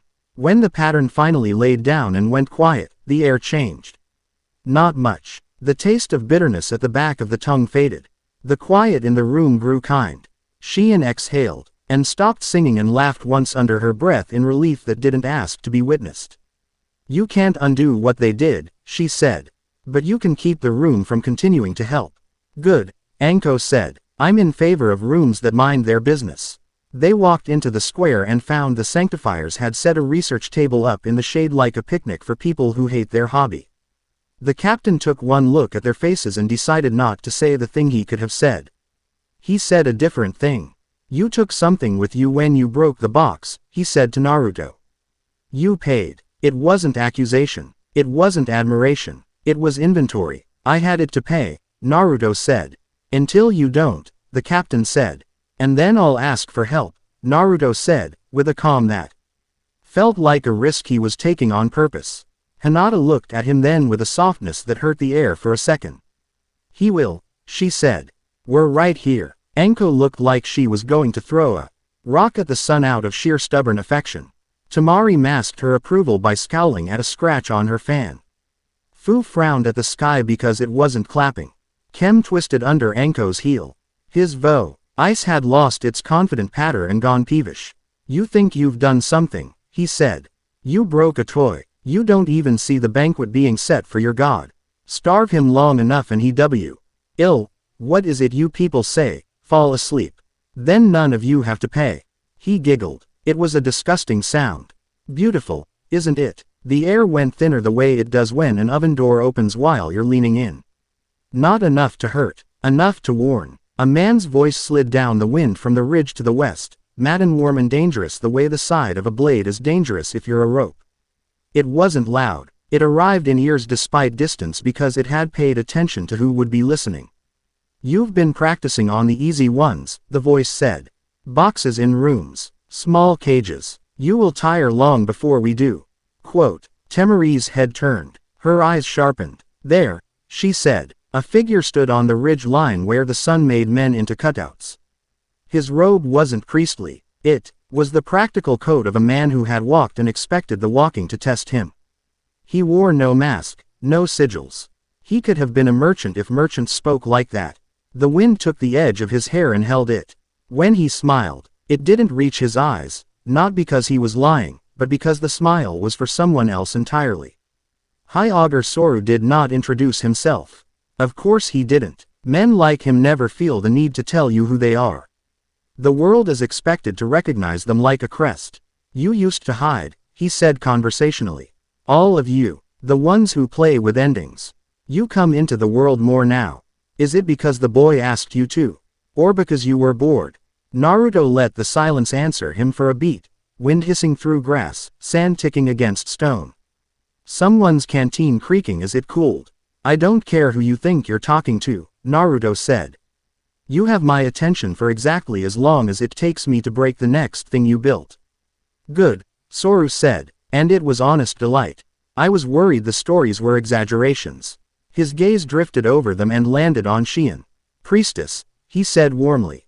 I admire that you came out of your house. Shion didn't bow. You profane shrines, she said. Because you're frightened of them. He laughed softly. Oh, child, he said. I profane nothing. I simply insist. The river should serve us. Why else dig a channel? Because you are thirsty, Hinata said, her voice low and dangerous. Not because it owes you. Soru's eyes ticked to her and softened with genuine appreciation. Hyuga, he said. The eyes that see too much and still choose to love. Rare. Treasured. Temari's fan lifted a fraction. State your business or leave, she said. This is Wind Land. Soru sighed as if shattered by bureaucracy. You didn't check the ridge writ this morning, he said. The land belongs to whoever can sing the loudest today. But never mind, I came to watch you bleed a little more. And to check on a delivery. He tilted his head, as if listening to something under their feet. Ah, you broke it. You do learn quickly. Naruto took a step forward and felt the ridge watching him back. If you came to fight, he said. Come down. Not yet, Soru said. You're at the place in your story where you still think hurting your body will solve the problem we've built into the sky. He spread his hands. We don't need to convert you. We don't even need to win a battle. We only need to make you tired enough to put down your coin. He turned his face toward the canyon and took in the curve of it like a sommelier smelling a wine. The river bends nicely here. If I were a god, I might sleep under that ledge. You're not, Anko said. He smiled at her with real amusement. No, he said, I am not. The ridge behind him shimmered. For an instant, Naruto saw something that made the air feel teethy, a slickness like oil sliding along stone, a knot shaped 3 breaths tall and hungry. It tasted familiar in a way nightmares do. Not because you've lived them, but because your bones remember your mother's bones and your mother's bones remember the sea. Soru closed his eyes the way men close their eyes when they smell bread out of hunger and love. When he opened them, something had changed. Not inside them, in the world around him. A symbol burned briefly on the sand at his feet and then sank in, leaving no mark and a worse memory. Keep up, he said gently. Or don't. Either way, I think it will be remarkable. He turned and walked along the ridge until the light swallowed him. He didn't run. He didn't vanish. He left like a man leaving a room before the curtain drops because he already knows the ending. Tamari let out a breath through her teeth that sounded like a blade leaving a sheath. I hate him, she said. Everyone hates him, Anko said. That's half his fun. The captain had watched the exchange with an expression that had traveled from skepticism to dislike to a particular weary resignation. You'll be followed, he said to Naruto. By us. By them. By your own council, if they have any sense left. Don't sleep inside the same walls twice. Naruto looked at the canyon, at the temple, at the wind-etched sky. He tasted metal in his mouth like he'd bitten a coin. He looked at Hinata's hands and remembered the one small touch at the ridge, warm and already missed when it wasn't there. Then we better move, he said. They cleaned without ceremony. The sanctifiers packed their table with the crisp grace of men who have learned to live out of bags. The sand. Shinobi finished relocating the elders and left them with a kettle and clear instructions not to touch anything on any table for 2 days. Shion marked the bad lines on the floor with chalk that wool. And let itself be rubbed off without leaving a stain. Anko fed the book to the temple's poorest brazier and watched until it turned into smoke that smelled like old bread and something unsaid. Fu ran off and returned with kids in tow, each with a damp cloth on their head and a story to tell that had nothing to do with gods. She handed one kid to Hinata and one to Anko and kept one to herself like a treasure she wasn't sure she wasn't stealing. Tamari stood at the door and faced the wind for a minute like a woman who spent her childhood stepping into storms to see if they knew her name. Then he turned and pinned Naruto to the wall with a gaze he'd decided he liked because it saved him time. Your plan, she said. I don't have one, he said. I have a next, and after that, the next after that. She considered him and didn't find it insufficient.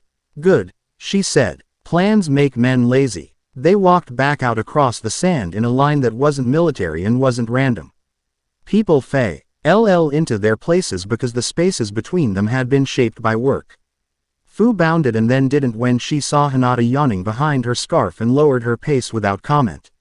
Anko twirled her parasol in a lazy figure eight that somehow mapped every shadow they crossed. Shion muttered about soup and then about hating soup and then about loving soup, and the muttering made more sense than it should have. The Sanctifier captain caught up to Naruto just past the ridge. He handed him a folded square of paper. Naruto didn't take it. He looked at it like you look at a snake when you're tired of snakes. It's a camp map, the captain said. Overnight positions. Areas we'll be patrolling. You can avoid us or use us, as you like. Naruto took it. Why? The captain's mouth twisted. I'm bound to keep your civilians safe. He said. You bound me. So now I get to choose whether that annoys me or makes me useful. He glanced sideways, embarrassed by his own honesty. I prefer useful. Raijin, Naruto said, and the captain's head snapped, because he hadn't given his name. Good name, Naruto said. The captain nodded warily. Keigetsu, he said, as if on reflex. If you're going to annoy me in public, use both. Raijin Keigetsu, Naruto said. Thank you. The name hung between them like an acknowledgement and a future argument both. They reached the edge of the green land by late afternoon, and the sun softened from white to something that could be looked at without hating it. The outpost stirred when it saw Temari and stirred differently when it saw Naruto and Hinata. Word had traveled already. It always does. Paper is slow. Mouths are fast. Shion peeled off toward the shrine with a flick of her hand that said, don't follow me unless you're bleeding. Fu ran after a dog and returned with 3 new friends and a handful of figs and an apology she meant and didn't have to make because she had given every fig away. Anko went to the mess and stole something off a plate and laughed when the cook pretended to stab her and then gave her twice as much. Hinata stood at the pump and poured water over her wrists and let it run down her forearms, eyes closed for 1 second. That had to be enough. Temari walked into the command tent and started an argument about paper that was going to end with 2 men sitting up straighter and not knowing why. Naruto found the shade of a howl. Dead tree and sat with his back against it and opened the ledger again. He read not for the names but for the shape of the names. The way they clustered. The way hands that wrote them pressed harder when they wrote particular syllables. The way one ink faded faster because it had been watered with fear. Hinata sat beside him and didn't read over his shoulder because she respected paper's secrets the way she respects wounds. How bad is it? She asked. It's not bad, he said. It's organized. She made a small sound of distaste. I hate organized ugliness. Me too, he said. Plan. Break the next thing in the chain, he said. Then the one after. She leaned her shoulder against his. Good plan, she said. Temari stepped into the shade, stealing it like a noblewoman might steal a kiss, gracefully and without apology. You'll need me to get you through Wind Land when your moral map tells you to trespass, she said. I'll make the paperwork read like a poem. I hate poems, Anko said from the edge of the shade. A mouthful of something skewered on a stick. Unless they rhyme. Then I hate them more. Sit, Temari said, which is how kings make friends when they remember how. Anko sat. Shion appeared as if conjured by the smell of stew. I brought soup, she said. It's disgusting. Don't thank me. She handed Naruto a bowl and Hinata a bowl and Temari a bowl and Anko a bowl and took the last for herself and blew on it like she was daring it to scald her. Fu collapsed on the ground with a dramatic sigh and no soup and looked offended by the world. No one gave me any soup, she said. Because you stole my figs, Shion said, handing her a sour expression and half a bowl. Fu beamed. I love everyone, she said, then scalded her tongue and laughed. The evening didn't ask them for speeches. It asked them for the small human courtesies that make the next morning possible. Naruto ate and drank water that tasted like someone else's cup and let his bones remember what it was to be cared for in an unspectacular way. He met Temari's gaze once over the rim of the bowl, and she tilted her head like a coin flipping in slow motion. Consideration, respect, the possibility of trust turning into something like alliance. He looked at Hinata and found her already watching him with exhaustion softening her face into the kind of pretty that poets would ruin if they tried to describe it. She lifted one eyebrow like a question. Are you all right? He nodded and let the answer be mostly true. The sun tucked itself behind the low hills like a child under a blanket. The wind changed color. Somewhere to the west, on the other side of a line on a map, a man in a coat smiled and set a sigil into sand that would wake at morning and ask them to run again. Naruto listened to the small conversation around him. Anko and Fu arguing about whether scorpions were more scared of humans or conversely, Shion humming through her spoon, Temari telling a tale about a diplomat who had once tried to bribe a storm with strong wine, and let himself believe for one greedy, essential moment that they could stay that way for the length of a bowl of soup. They didn't. They never do. The world coughs. The outpost bell clanged twice. The second time muffled like the ringer's hand had hesitated, unsure if news was worthy of sound. Temari set her bowl down without looking and walked toward the tent. Hinata rose in one motion.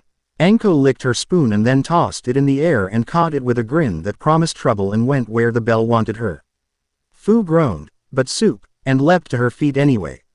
Sloshing half and laughing, Xian stood slower, putting a hand on her lower back like a woman who had slept in too many strange places and liked too few of them.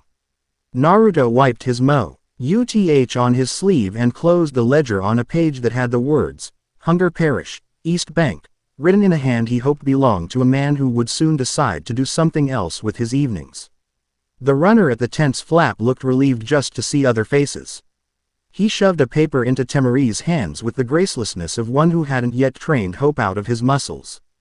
Temari glanced down, scanned, and then lifted the paper enough for Naruto to see as he reached her shoulder. A sketch, a circle of stones, a road marker with a crack, a symbol buried under the stones, drawn faintly like a shadow. Underneath, in a different hand, 4 words. Sigil woke in sand. Temari's jaw tightened. She looked at Naruto and Hinata, then at Xian and Anko and Fu, then beyond them to the dock. Kenning line where the desert waited like a dare. Looks like your god is hungry, Anko said, not bothering to hide the disgust on God. He's not our god, Xian said, gentle but firm. Then let's go. Feed him something that breaks his teeth, Temari said. Naruto tucked the ledger under his arm and didn't look back at the shade. He felt Hinata fall into step at his left and Anko at his right and Temari ahead with the fan already open. And Fu pinging from side to side like a bright, loyal sparrow. Xian came behind, steady as an altar done right. They walked into a night that smelled of dust and citrus and wrong ink. Above them, the first stars tried to pretend they weren't watching. Naruto's breath misted once and then didn't, and he put his hand on the place beside his heart where a chain hung, not the captain's oath. Not anyone's. His own promise, getting louder. Somewhere on a ridge, a man smiled and pushed a shard of hunger deeper into the world. Naruto smiled back without seeing him. Run, he told the knight softly. And it did, and they did, and the ledger in his arm felt lighter for one strange, certain step. Chapter 2 End. Chapter 3. The River Beneath the World. Rain returned as mist on the first morning in Taki. Sheets of silver turned light enough to breathe. Water came from everywhere here, out of red stone, from roots, from the faces of cliffs where the village hid itself behind veils. Fu ran the handrail along the overbridge with her fingertips like she was petting a living thing and it purred back, a low thrumming that lived in your bones. Naruto let the sound sit under his ribs and got, in an instant. Why people here were stubborn about guests and paths. If your whole country is made of secret water, you don't share the map with strangers. The first guard at the gate tried not to stare. He failed at Anko's umbrella, succeeded at not staring at Temari's fan, gave up entirely on Hinata's eyes, which wept light here, and gave Naruto the kind of up-down anyone gives someone they've already heard rumors about. Welcome, the man said, and then, because there are rituals even when your visitor is a story with boots, state your purpose. Soup, Xian said, breezing past him in a hem still damp from the desert and a smile that made the man take a step back without knowing why. And to keep your dead from banging on the pipes. Fu hopped backward, walking 2 steps on the railing, arms out. Delighted that she did not fall. We're home, she said, breathless, to herself and the waterfall. I mean, I'm home. You're invited. Temari tucked wind under her voice. We're here because your river is being misused, she said, friendly as a contract with a clean clause. We have names. We have a ledger. We're not here to step on your toes. We're here to make sure you can keep dancing. You always talk like that.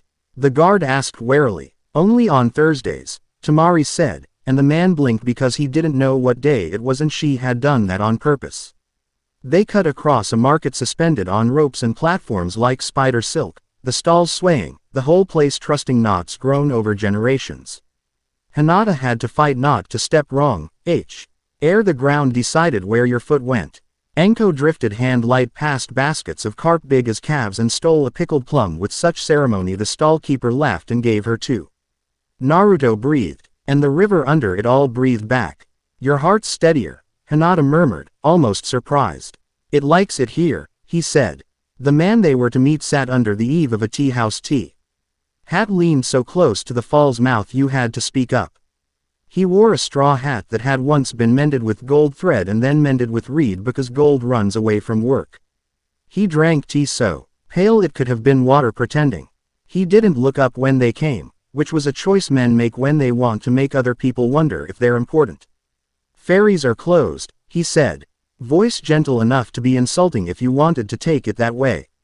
Rivers low. Come back when the gods awake. We brought our own boat, Anko said. We're just here for the ticket taker. The man huffed once, very soft. If you're Uzumaki, show me your chain. Naruto didn't give him the chain. He sat. The table between them had been wiped 1,000 times and kept 1,000 conversations in its grain. The man looked up at the sound of him choosing to settle. His eyes were river water when the wind runs its hand over it, moving, and moving something underneath. You used to ferry, Naruto said. I used to what? He smiled with the particular sweetness of men who like to be caught and also don't. People have walked themselves into endings for thousands of years without help. Shion leaned her hip on the table. You sold counterfeit coins, she said. They worked long enough for your patrons to do what they wanted with a soul. Then they failed loud. The dead don't like loud. The man touched the tea bowl's rim with a fingertip and shook his head, faint and slow. Patrons, he said, like the word had a taste and he didn't care for it. You speak like a shrine accountant. Better than a shrine thief. Anko said cheerfully. You took oboli, Naruto said, keeping his voice neutral, and you made copies that tricked the wrong doors. Why? The man watched him like you watch water when you know it can pull you under. They paid, he said, which was both true and insufficient. Naruto waited. He let the weight he carried show in his stillness, not as threat. If you sit quiet enough. Sometimes liars can hear their own lies echo. After a moment the man's hand went from rim to the little chip on the bowl's edge. He ran his finger along it once. They were going to use them anyway, he said. So quietly it had to be a thought that had haunted him. I just made sure they were all the same shape. So I could count them. So I could. He shrugged, tiny. Tell someone who could keep up. You kept ledgers, Hinata said. It wasn't a question. She could hear numbers in the way people touched things, sometimes. The man laughed without sound. I kept ledger lines, he said. Songs for water. There's a bridge under there that hums when you bring it the right tune. He finally looked at Naruto full on, and there it was, the pull. Not guilt, work. It clung to him the way river silt lives under fingernails. He had carried people across an ending once. Not all of them had deserved such grace. He had gotten out. He had tried to put himself back in sideways and broken the floorboards in the process. What should I call you? Naruto asked. Call me Kawa, the man said, which could have been a name or could have been a joke. Kawa, Naruto said, and let the chain in his hand hang like a thought in the air between them. It made no noise. If I ask for your help, will you betray me before or after you get us to the bridge? Kawa's mouth twitched. He liked people who refused to dissemble. Hated himself for liking them, wanted to test whether liking would kill him. After, he said, as if tasting the word. He swallowed. If I can bring myself to, which I can't decide. Truth warms, Shion murmured. Fresh truth's steam. Tamari grinned without teeth. There are sanctifier eyes on the rope walk behind us, she said lazily, not turning her head. Do your betraying quickly, love. Or we'll have to stage manage it for you. They won't follow where we're going, Kawa said. They can't stand the way it makes their seals feel. They followed us to a temple, Hinata said. They'll follow you to a funeral. Only if there are children, Naruto added. And they won't touch them. He let his eyes find the edge of the market where a woman was showing a little boy how to wrap twine around a box. And felt the chain on the sanctifier captain's promise answer from some necessary distance like a bell rung underwater. Kawa's gaze skated that direction, then away. He cupped his tea and made a decision like a man slipping a boat off a bank where someone tied it badly. There's a spillway under the third curtain, he said. Follow the left vein until the air tastes like old coins. If you fall asleep, you went too far. If you wake up somewhere different than you laid down, you've gone just far enough. He talks like a river, Fu whispered, delighted and disgusted both. He is a river, Shion said. Or used to be. Some people don't understand bodies are just one way to be water. They didn't announce a plan. They moved. The third curtain was louder. Water fell into water, layered like a quilt. Fu peeled up and over with a little flick of her ankle, laughing, and then sobered when the dark beyond the veil breathed back. Tamari strapped her fan to her back with Oot hiding that her palms wanted a different fight. Anko tested a rope with 2 sharp tugs and pronounced it incompetent. Hinata pulled her hair tight without taking her eyes off the water's face. If you were to say what Naruto did, you would say he breathed and listened and counted, because the river counts for you and will do it wrong if you don't keep up. Inside, the cold spoke in low vowels. The spillway slid like a throat. The light that had been 100 colors outside turned a single quiet blue, the color you get when sky and stone remember they were one thing once. Their footsteps made no echo. Echoes are for the living. Kawa waited. He did not hurry and did not slow. He ran his palms along the wall like a man greeting house gods. There were names cut in the damp that had swelled like bread. Few you would recognize. All of them were said seriously. He kissed 2 with his fingers. Here, he said at last, and stopped where the water narrowed to a seam a person could be forgiven for calling an accident. This is where the bridge borrows its half. Shein exhaled and drew a circle with damp fingers on the arch overhead, then pressed her thumb to its center and sang, not a note T. He way you think of notes but the pitch you use when you call a dog you love from down the street. You ask, but you assume they will come. The seam listened, hesitated the way decent doors do, and then remembered manners and widened. Naruto felt his breath frost against his teeth. He stepped in first and let cold swallow his shins, then thighs, then chest, and came out in a night that had nothing to do with clocks. Yomi was not dark. It glowed like the underside of a fish, faint and constant. The river made sound, but not for ears. Everything here was the wrong weight until your bones remembered it. The place under the world was not grand. It was workmanlike. Arches of slick stone breathed slightly with a tide no weather reported. The current moved as if it had hands. Fu hovered without flitting for once. Hair floofed out by logic not entirely hers.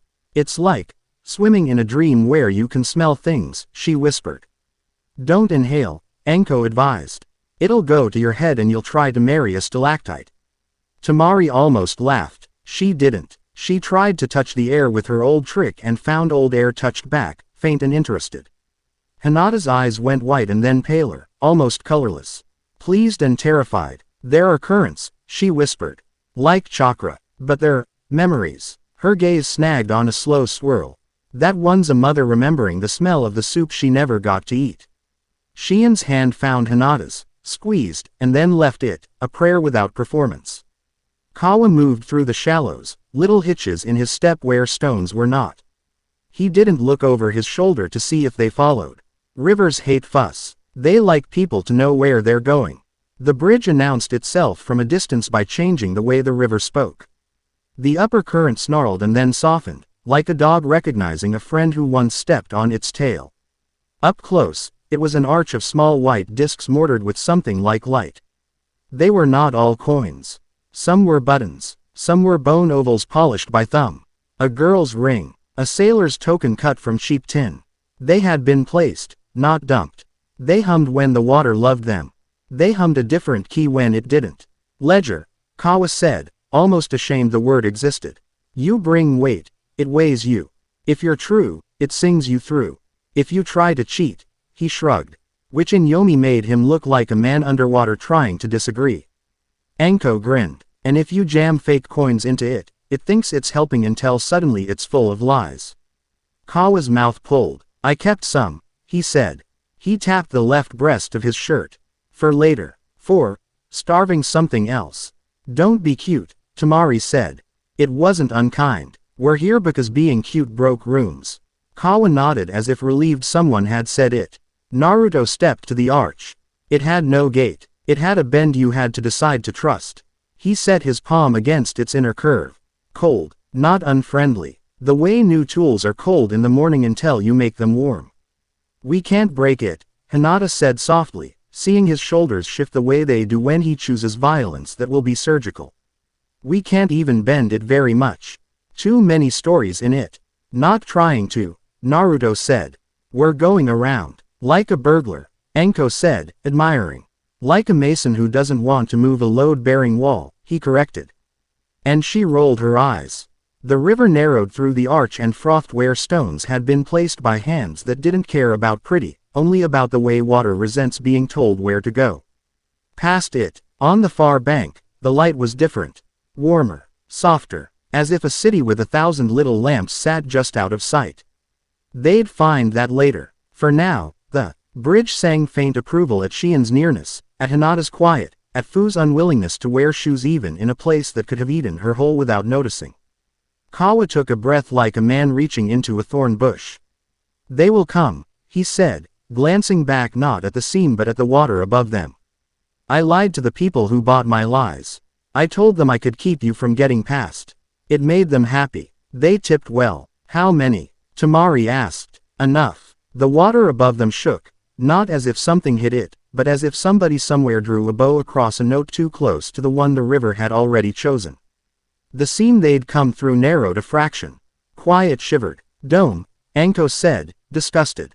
They brought their hush. Naruto lifted his left hand and let mortal silence pool there like a small, well-behaved animal. He did not push it out. He held it local, a bubble around his wrist. The river tasted it and leaned, just enough, like a horse acknowledging a bridle and deciding it could be a friend or a fight. Don't preach, Tamari murmured, because metaphors can be more dangerous than knives down here. Work. They worked. Kawa slid across to the arc. H's shoulder where the current tried to climb stone and failed. He took out of his shirt 3 counterfeit oboli made so well Naruto's chain twitched in his palm in reflexive approval. Kawa winced while presenting them.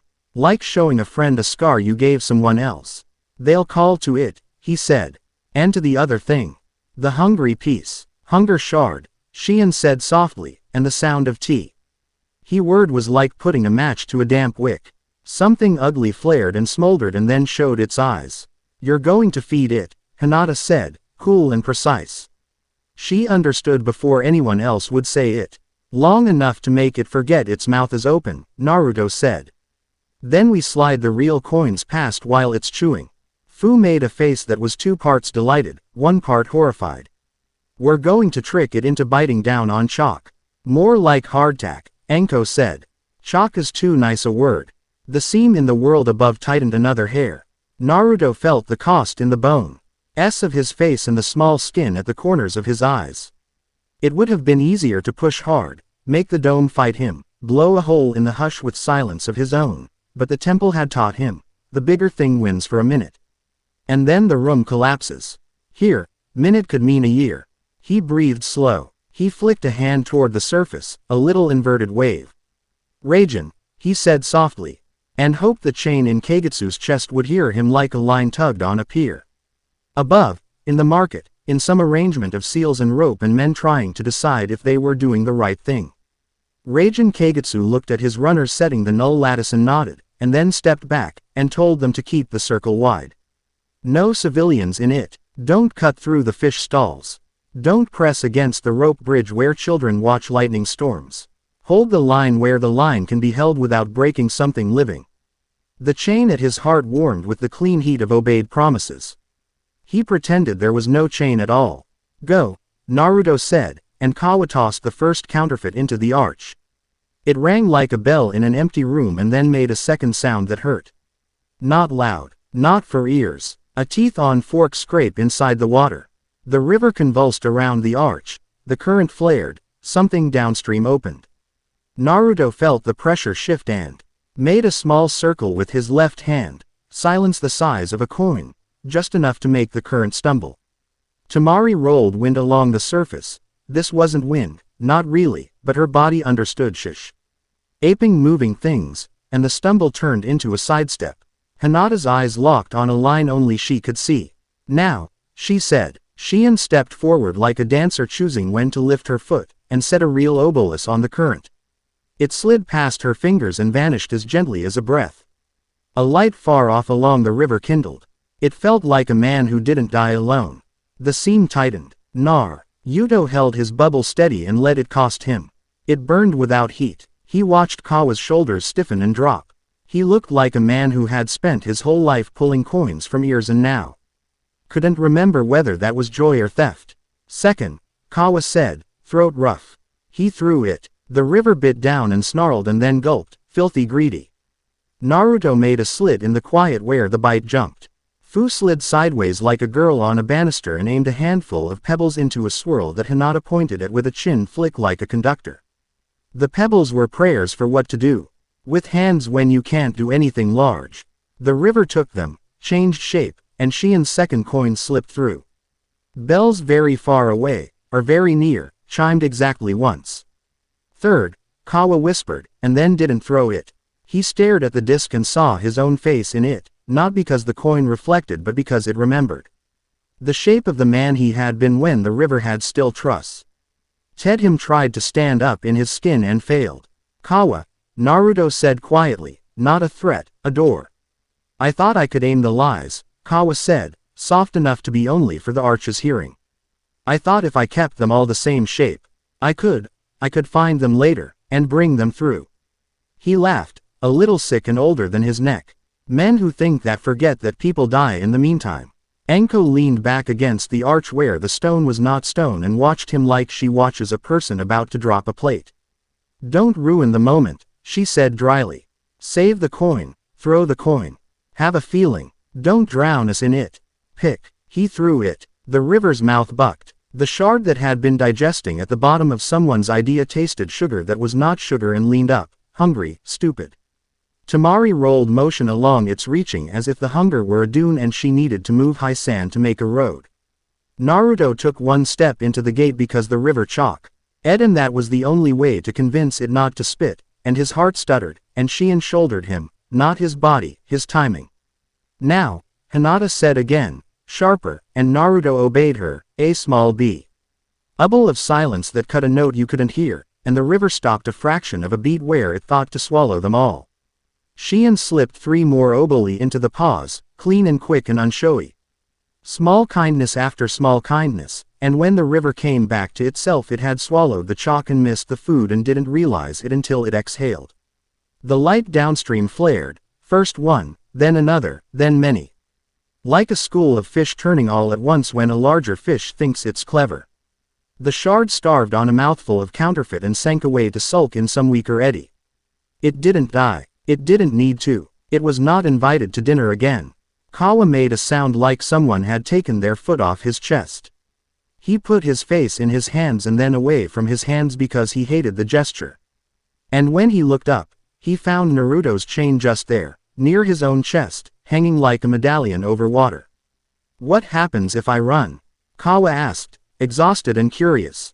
It chafes, Naruto said. It only tightens when you lie to people you hurt. And if I don't lie, you'll hate the weight and carry it and it will change the shape of your back and men will see it and respect and mock you in equal measure and then one day a boy will tug your sleeve and say thank you and you will cry like a fool behind a stall and tell no one, Enko said, picking at the seam of the arch with a thumbnail. Your call. Kawa looked stunned. Then something like a smile, very small, moved the corner of his mouth. You don't like gods, he said to Enko. Can't imagine why. She said. I was a ferryman, Kawa said, almost to himself. I thought if I took the boat apart I could stop the river from being needed. He snorted. The boat is people, isn't it? Sometimes, Naruto said. He set the chain against Kawa's chest, gentle, and it tightened there, not on his throat, not on his wrist, on the muscle near the heart. Men are too lazy to name except in lyric. It moved Kawa breathed and settled when he exhaled. Kawa closed his eyes and then opened them as if relieved to find them still there. If you tell those families the truth, Naruto said quietly, if you bring them names and sit with them while they rage, you can carry this without it eating you. If I don't, Kawa asked, because men who have hurt people always deserve to ask about the worst path once, and to be answered clearly. It will burn you hollow and you'll become a cautionary tale told by men who have done worse and need to feel better, Enko said, and Kawa's mouth twitched again because he knew that was the right amount of cruelty. The seam shivered as if a hand grabbed it from above and tried to make it shut out of sheer will. Naruto felt the tug in the bones of his jaw and in the noi. Say that lives behind the ears when you listen too hard to flame.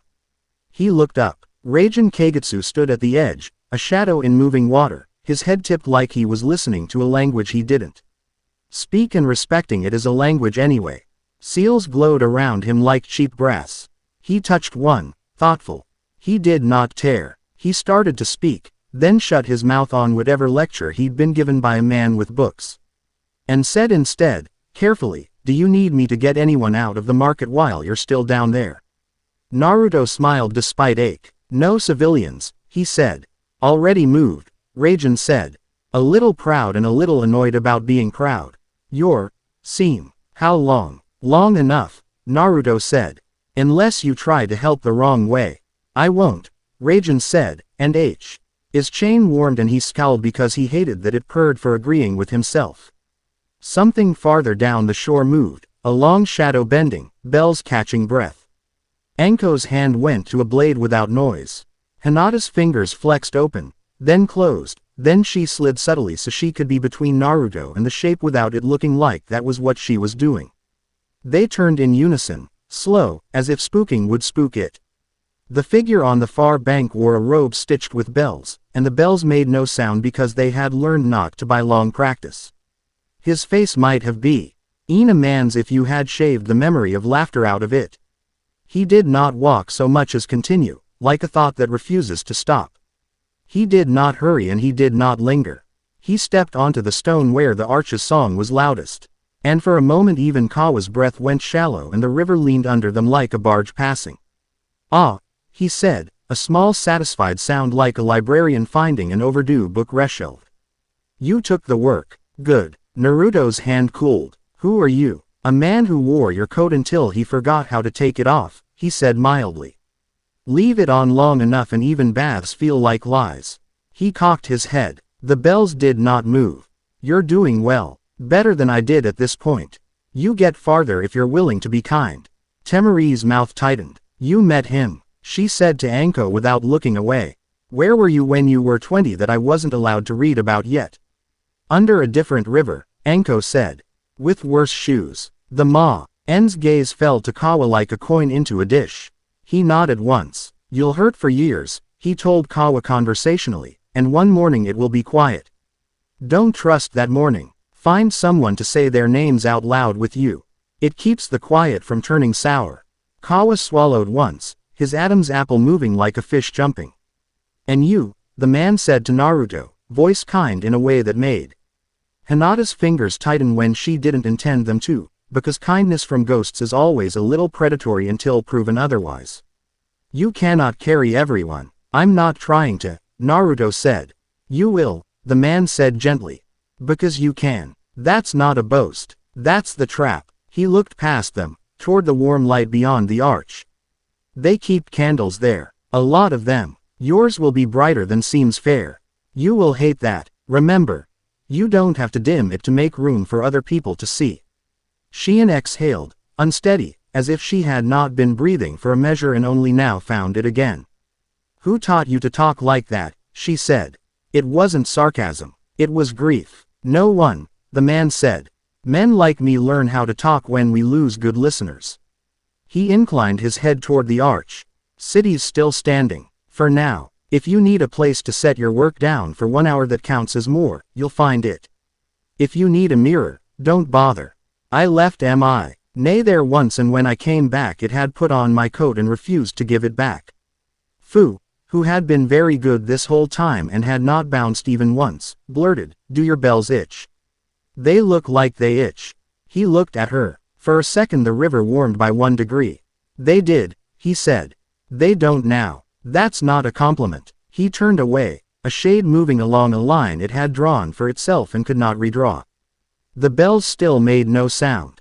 He paused only once, hand lifting like remembering a wave and then not completing it.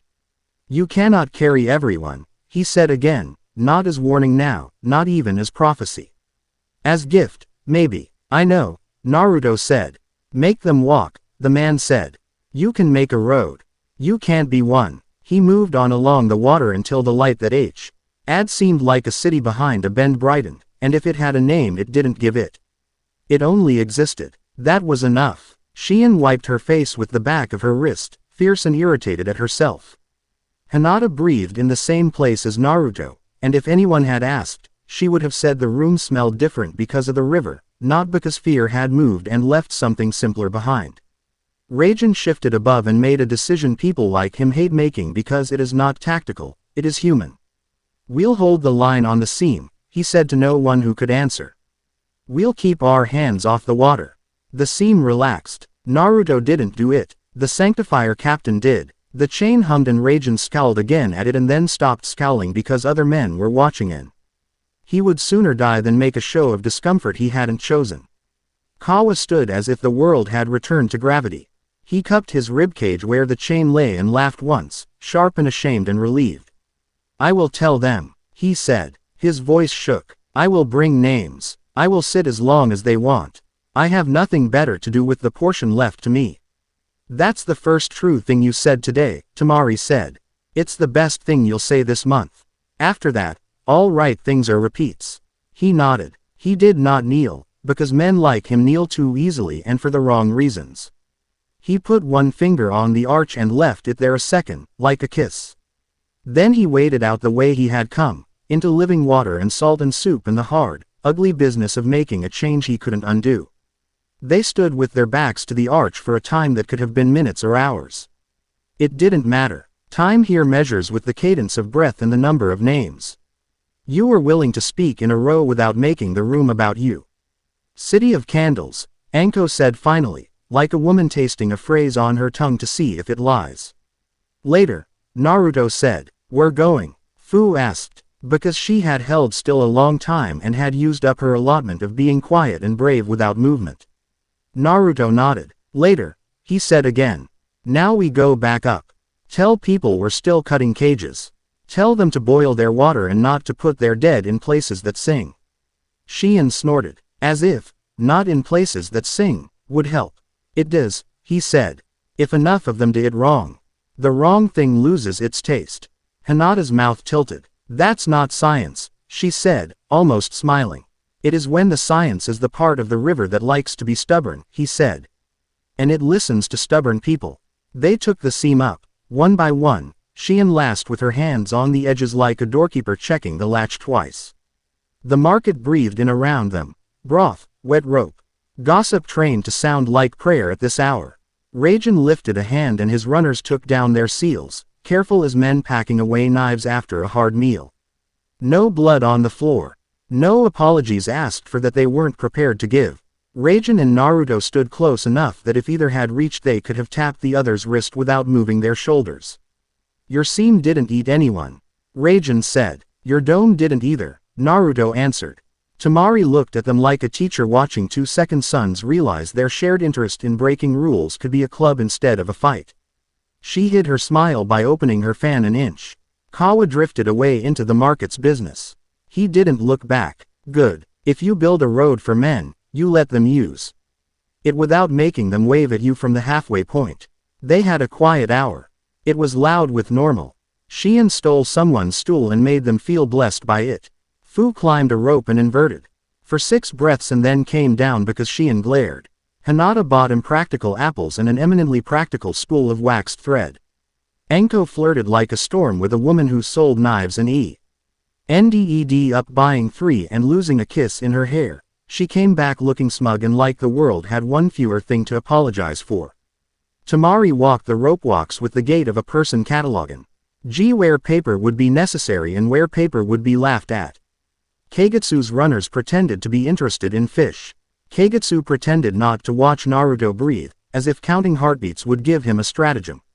Naruto sat on a low wall and let his breath go in and out like it belonged to him. Hinata sat beside him and threaded her spool without looking. You believed him, she said. I believe in him, Naruto said. That's not the same, she said. It will be, he said. If he wants it. She tied a knot blind and proud of it. You make it sound easy. It's not easy, he said. It's just the only thing. A bell somewhere deep inside the rock rang itself 3 times, slow as a sunrise. Men who had been pretending to be asleep stood. Women who had been pretending to not have knives put them in their hair. Children who had been pretending to like the taste of fish skin spat it out and laughed. The Sanctifiers shouldered their bags and left the market by the left rope walk and Rajan did not look back either. He had a patrol to set. He had a dome to hate and keep anyway. He had a promise not to touch people who couldn't hit him back, which is harder to keep on day 3 than day 1. Shion watched him go. That one could be good, she said quietly. He is good, Naruto said. He's just allergic to hearing it. Good, she said. Allergies keep you humble. They made Heir way to the outer caves as the afternoon slid down the wall. The third curtain gave a little bow as they passed back, respectful of men and women who had gone somewhere they were too kind to name in full. Fu looped a circle around Hinata and then Temari and then Anko, humming. So it's a heist, she said, satisfied. I like heists. Heists make rules have to chase you. We're on the side of the rules, this time, Temari said. We're on the side that makes better rules, Fu said firmly, and that was not nothing. By the time the light went from silver to gold to the inside of a peach, they were standing on a red rock outcropping that looked down over a dip in the world where the forest thickened and, beyond it in a slope, something that had the shape of streets cut into spurs of stone. Not a village, not ruins, something that had been built to be lived in by people who wanted to look like they hadn't built anything at all. City, Anko said, plain. Not ours, Temari said, soft, as if speaking too loud might make it turn its head. City of Candles, Shion said. Naruto didn't say anything. You don't name a thing if you don't know what it calls itself. On the wind, faint and impossible if the world were sensible. They heard the smallest chime, not the hard flat ring of prayer bells or the jingle of a greedy man's wrist, but something like glass tapped by a fingernail when you walk. NT to check whether it still holds water. It came from the direction of the city. It did not summon. It asked. You cannot carry everyone, Hinata murmured, and then, before he could reach for an answer, she bumped his shoulder with her own, deliberate enough that even an idiot couldn't mistake it for a stumble. So I'll carry some. Some, Temari said. I'll carry the ones who don't want to admit they need it. I'll carry the loud ones, Anko said. I like making them quiet in their hearts. I'll carry the kids, Fu declared, hands on hips, and then frowned. Not literally. They're sticky. Shion rolled her eyes and did not hide her smile. I'll carry the names, she said. Naruto exhaled, and for a moment the air tasted like a wick just blown out with love. He looked at the city and Faye. The river under it and the bells sewn into a man's robe brushing against each other as they kept time for nobody but themselves. He felt the ledger in his pack and the shape of Kawa's chain, which would constrict if he lied and leave him free to breathe if he didn't. He felt, somewhere on a ridge, a man with a warm voice and bad ideas draw a sigil into sand where he thought the wind wouldn't see. Tomorrow, he said, and it wasn't strategy or a vow. It was a promise made to the part of him that hated waiting and had learned how anyway. We go down. The last of the light slid across his cheekbone and caught at the small place near his eye that had no business being there yet. Hinata's thumbs itched to smooth it away.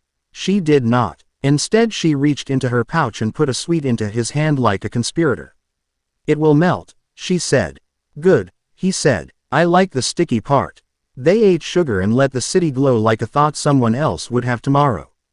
They didn't sleep. They rested with their backs to each other like people in a circle of tents, and the chime came again, once, agreeing with no one, making no demands. The world felt heavier. It also felt held. Chapter 3 End. Chapter 4. The City of Candles. Dawn climbed the red stone on the city's rim like a careful thief, palming the edges, testing what creaked. From above, it wasn't obvious where the streets began. Houses had been fitted into gullies and ledges until roofs and cliff were the same color. Between them, a million small flames winked where they shouldn't, under broken thresholds, in hollows of old hearths. Along stairwells cut into rock like the ribs of a whale. The air smelled like clean tallow and rain that had made up its mind. City of Candles, Anko said. She didn't sing the name. She tush-ted it and made a face like it had too much honey. Temari stood with her fan closed on her shoulder and marked the updrafts with her eyes. Someone built this to outlast whoever came after, she said. Someone who liked secrets. Hinata pulled her scarf tight at her neck, not to hide but to steady herself. Even without Byakugan, the glow reached for her. Her eyes ghosted pale and the city brightened a hair in answer. Like an old dog remembering a child's footfall. The candles are names, she said softly. Not all Uzumaki. People who were promised home and put here because home broke.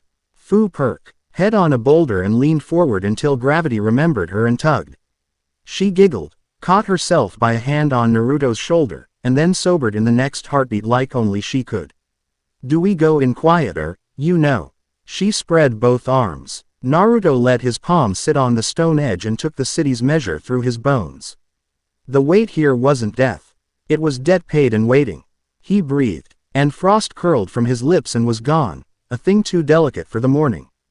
Quiet, he said, until it isn't. They descended a stair plastered with old prayer slips and newer, Gleer editions pinned over the old like bandages nobody had learned to change. Sheehan peeled one back as they passed and clucked her tongue. Don't write a god's name if you don't mean to bring soup, she muttered. You feed whatever answers. Down in the ribs of the place, they found the first candles. Nubs in niches, tiny cups of fat that had outlived the hands that set them. The flame of the nearest guttered as Naruto passed. Then steadied, then leaned toward him the way a man leans toward heat when he won't admit he's cold. He stopped and cupped his hand around it. The light grew without eating more wick, like it had been waiting for permission to be the size it already was. You touch one, Anko said lightly, they'll all want their turn. That's how it works with orphans and altars. I know, Naruto said. He moved his hand away. The flame held. The city didn't greet them. It noticed them. Somewhere a chime answered itself, not loud enough to be important, exactly loud enough to be true. The pallbearer stood where an avenue narrowed to the width of a coffin. He hadn't been there a breath before. He was there now. His robe hung straight despite the breeze. Bells stitched into the hem didn't dare ring. Up close, the man was younger than he'd sounded by the river and older than his bones, the way a candle looks 40 when burned to a nub and 12 when lit again. You came walking, he said, satisfied. Flying would be rude, Fu whispered. He looked at her with a kind of fond sorrow and then away, as if remembering the rules he'd made for himself and how they'd kept him alive and alone. His gaze came back to Naruto. It had no heat in it. Bells moved when he breathed, like teeth in a nest. The city tests keepers, he said, as if talking to the stone to give it a chance to contradict him. You say yes and it puts 3 doors in front of you and lets you pick 3 keys. No talk, no prayer. You carry what you choose. Naruto didn't nod. He didn't bow. He rolled one shoulder and set his hands at his sides in that easy space he always found when something mattered and you needed your feet to find good ground on their own. Good, he said. Open them. The first door wasn't a door. It was a side court where a candle burned low beside a man kneeling in last night's blood. He had red crusted under his nails and a child pressed flat behind him, eyes wide and shin. With the kind of bravery children invent when their bodies are too small to hold fear. A second man lay slumped against the far wall, throat cut, a butcher's chop, not a duelist's finish. The man's mouth trembled and steadied and trembled again. He killed him, the child said in a voice trying hard to be an adult. He killed the bad man. He saved me. He killed him, the kneeling man echoed, ragged. I followed him 2 days. He took 3 girls. The mouth failed him. He swallowed. I couldn't be sure I could get you out without him finding another. The court smelled like iron and stale oil and the sweet, wrong milk tang of a room where someone kept candles and didn't own the right to do so. Naruto's ledger tugged at his ribs. It didn't tally the dead man. It counted the kneeling one's hours where he'd chosen to carry instead of look away. I'm not sorry, the kneeling man said, and then, I'm sorry for everything I didn't do sooner. Anko stood with her hands in her pockets aggressive enough to count as a stance. Hinata slid sideways until the child's breath steadied just from knowing her leg was there. Tamari watched the angles of the alley, mapping lines for wind if men ran. The pallbearer didn't speak. He didn't need to. This was the sort of problem that predated bells. Naruto stepped into the space and knelt so his eyes and the man's had to live in the same air. He didn't reach for chains. He let the rope of choice lie coiled between them. You put an end to what would not end, he said simply. You did it with your hands. You left a mark you'll carry whether you're forgiven or not. You saved a child. The kneeling man's mouth worked. Are you Do I owe? Yes, Naruto said. You owe truth. To the families of all three. You owe work. You owe to Aya, the food put in front of the girl when she's too sad to eat it herself. You owe to build a door with a lock and stand on the stoop when it storms. I am not taking your breath. I am taking your excuses. He slid a chain across the man's palm like a bandage. It settled there and hummed as if relieved to have a job. The boy let out a breath he'd been trying not to make noise with. The candle steadied. The pallbearer's bells shifted in the slightest reproach and then sat again, as if conceding the choice to a man with living blood under his nails. Spared, the pallbearer said mildly, not a judgment, an entry in a ledger. Bound, Naruto corrected, and rose. The second door was 8 steps down, under a lintel carved with thumbprints. A sanctifier stood inside it, hands open, mouth open, eyes scorched the way sand scours a face. His blade lay in the corner, clean. On the floor, a body under a sheet, wrong in shape because bones don't bend that way. A second man, older, not in uniform, ed his knuckles into his own cheek as if the pressure could focus grief into a single point and keep it from flooding him. I killed him, the sanctifier said. No excuse, no story. A statement. Fryan. DLY fire in the market during last month's ceiling sweep. I thought he was. Shame sawed through his voice. He led it, someone else. It was fog. We trained. I trained. It didn't matter. Raijin Kagets. You stood in the doorway behind them before he should have been there, breath a half-step ragged from moving faster than a man should. He looked at his runner and did not hide what lived in his face, love. And disgust and that particular command pain of watching your men bleed and deciding to pull them closer instead of away. We paid what the writ demanded, the older man said dully. It didn't mean anything. He's still dead. Paper is, it's paper. No candle burned here. The room had put it out on purpose. Naruto stepped in and tasted the shape of the dead and found, to his surprise and not, that it hung crooked on 3 people. The runner, the captain, and the old man whose grief made noise like tapping a hammer on a nail at the wrong angle. You want me to take him, the old man said suddenly. Rage catching fire now that a target had appeared. Is that why you brought him here? You want me to point and say the word and be righteous? No, Naruto said, and let his voice be less gentle and people expect when they see his mouth. I want you to point and say the truth. Rage is easy. Rage is dessert. The old man blinked like someone had splashed cold water up into his eyes. He stared at Naruto, then at the sanctifier. Then at Raijin, then at the sheet. I want to hate you, he told the runner, calm as a hanging. I can. It's right there, like bread. But my boy used to laugh when he dropped a fish and it slapped his foot. If I hate you, I won't be able to hear that anymore. The runner made a small, miserable sound. You killed a man, Naruto said to him. You don't get to be forgiven today. You get to carry. You will wear his pack for a year. He nodded toward the old man. You will mend his steps and bring water and listen to him talk about his son's stupid fish laugh until you can hear it too, unarmed. At the end of the year, you will go to the place where your man fell and set a stone that's too heavy for one person to move. If you lie about any of that, I will know. He set a chain on the runner's chest with 2 fingers. It tightened once, precisely.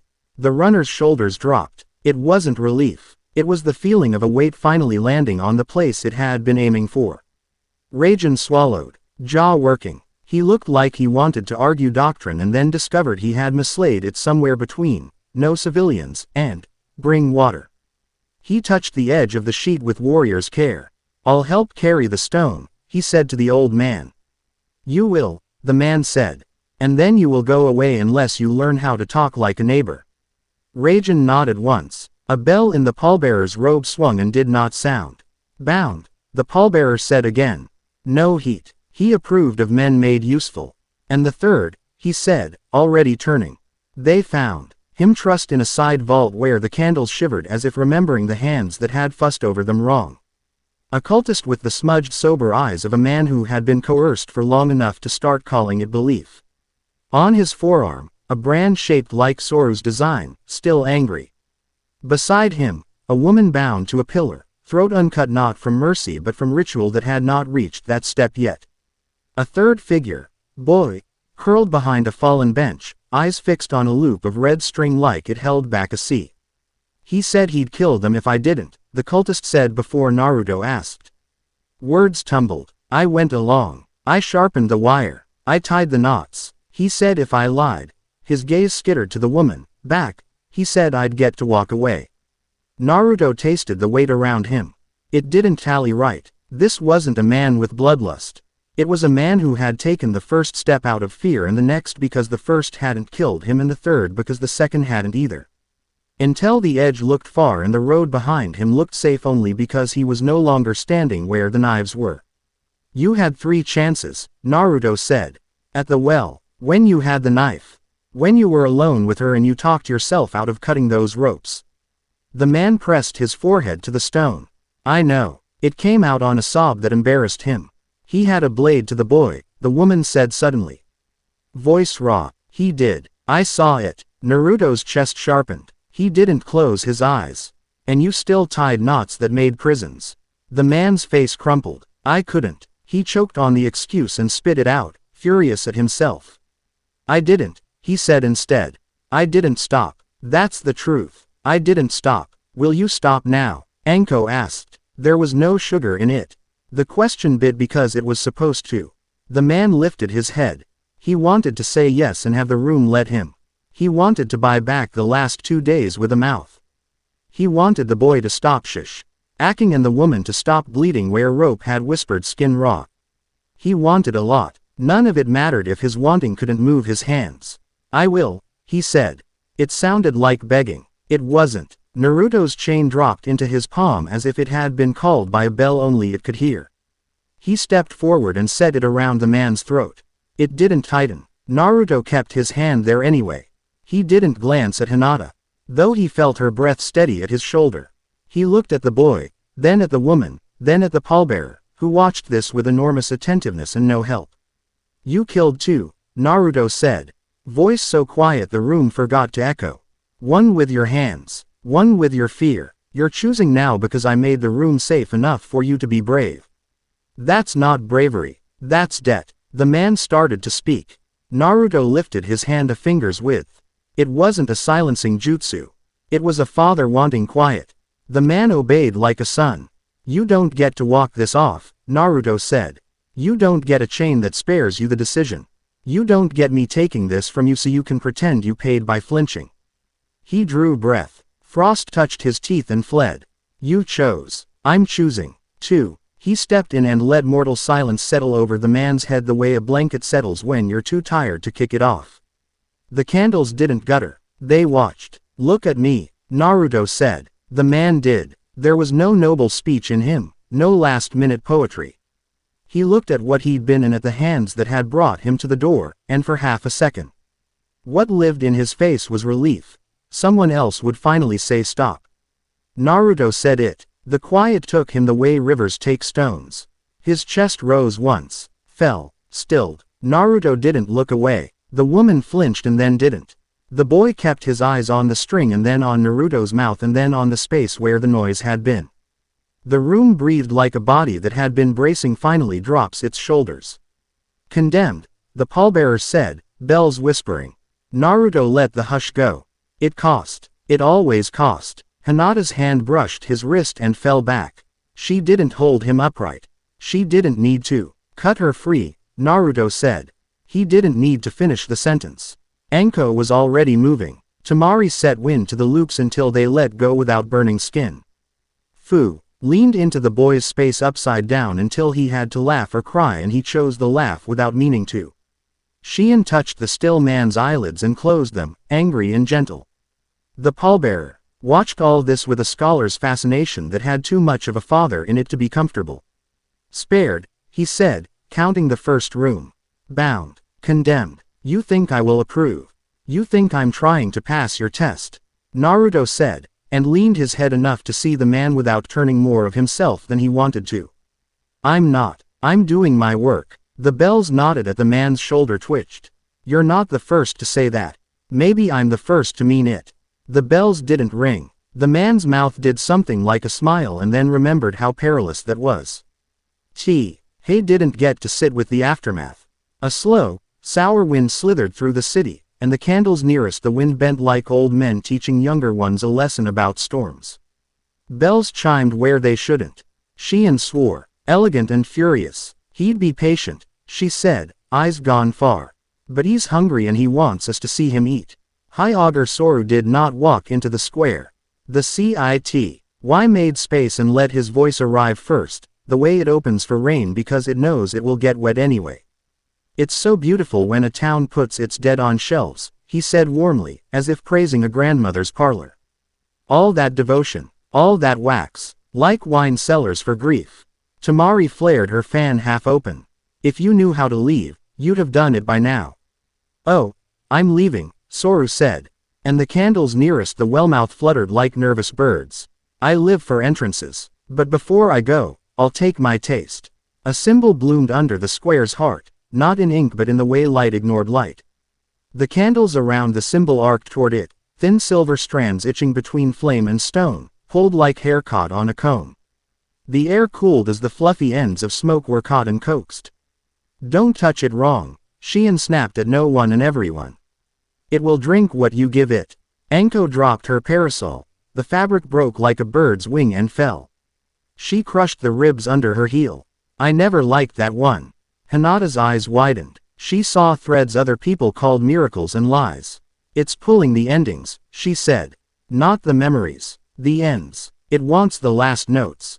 That's a neat trick, Soru said from somewhere on the stairs where the light made his coat look respectful. If there's no last note, there's no song. The death god goes hungry. Your boy here loses his boat. Naruto stepped to the circle and dropped to a knee hard enough to wake pain. He set his palm on the stone. It was colder than wrong. It was expectant. Mortal silence won't do it, Sheehan said. You're thinking it. Don't. It will take your quiet and use it as a tablecloth. Then what? Naruto said, already moving past an answer that would have been easier and wrong.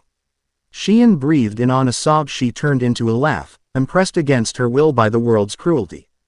A living candle, she said, voice steady now because the room needed steady. The wards listen to breath.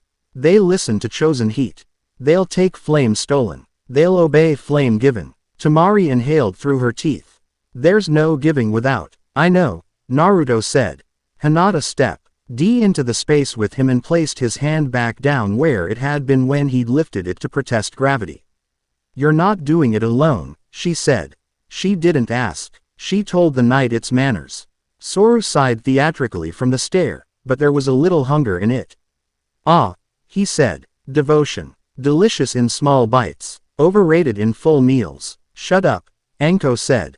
Naruto reached for Hi's jacket pocket and came up with a stub of candle that had hardened there months ago when a woman at a market had shoved it into his palm after he helped carry her husband's body from a river. He hadn't known why he kept it.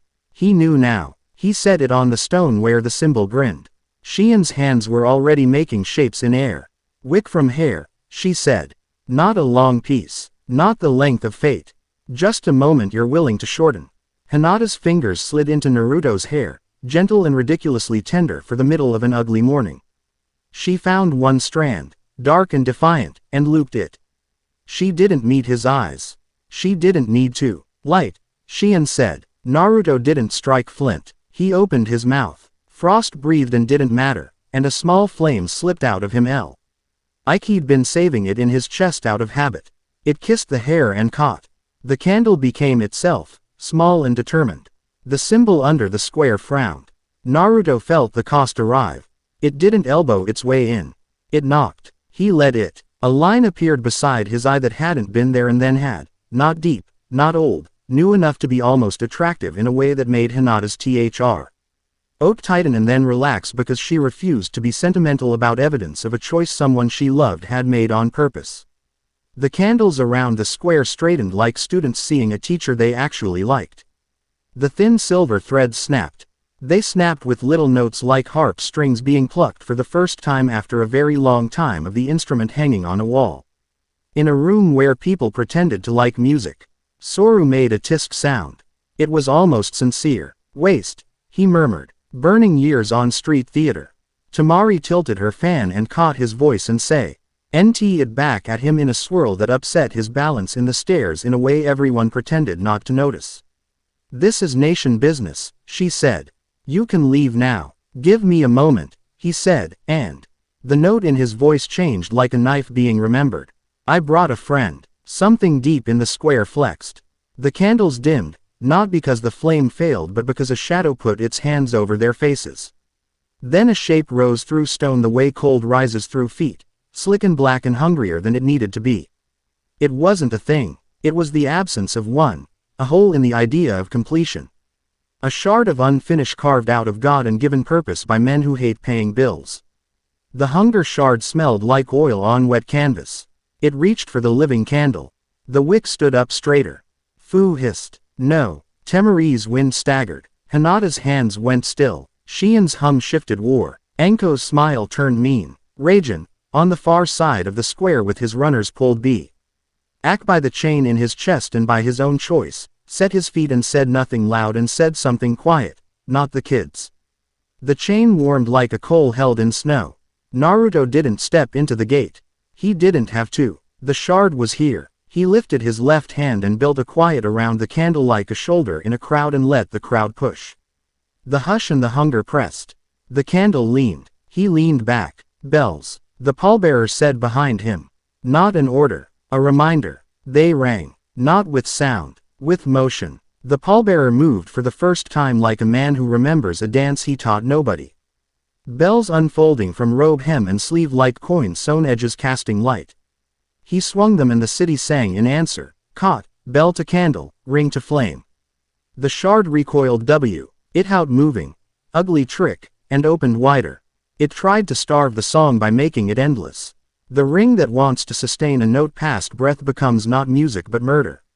Xian changed key. Hinata caught it like she'd known it as a child.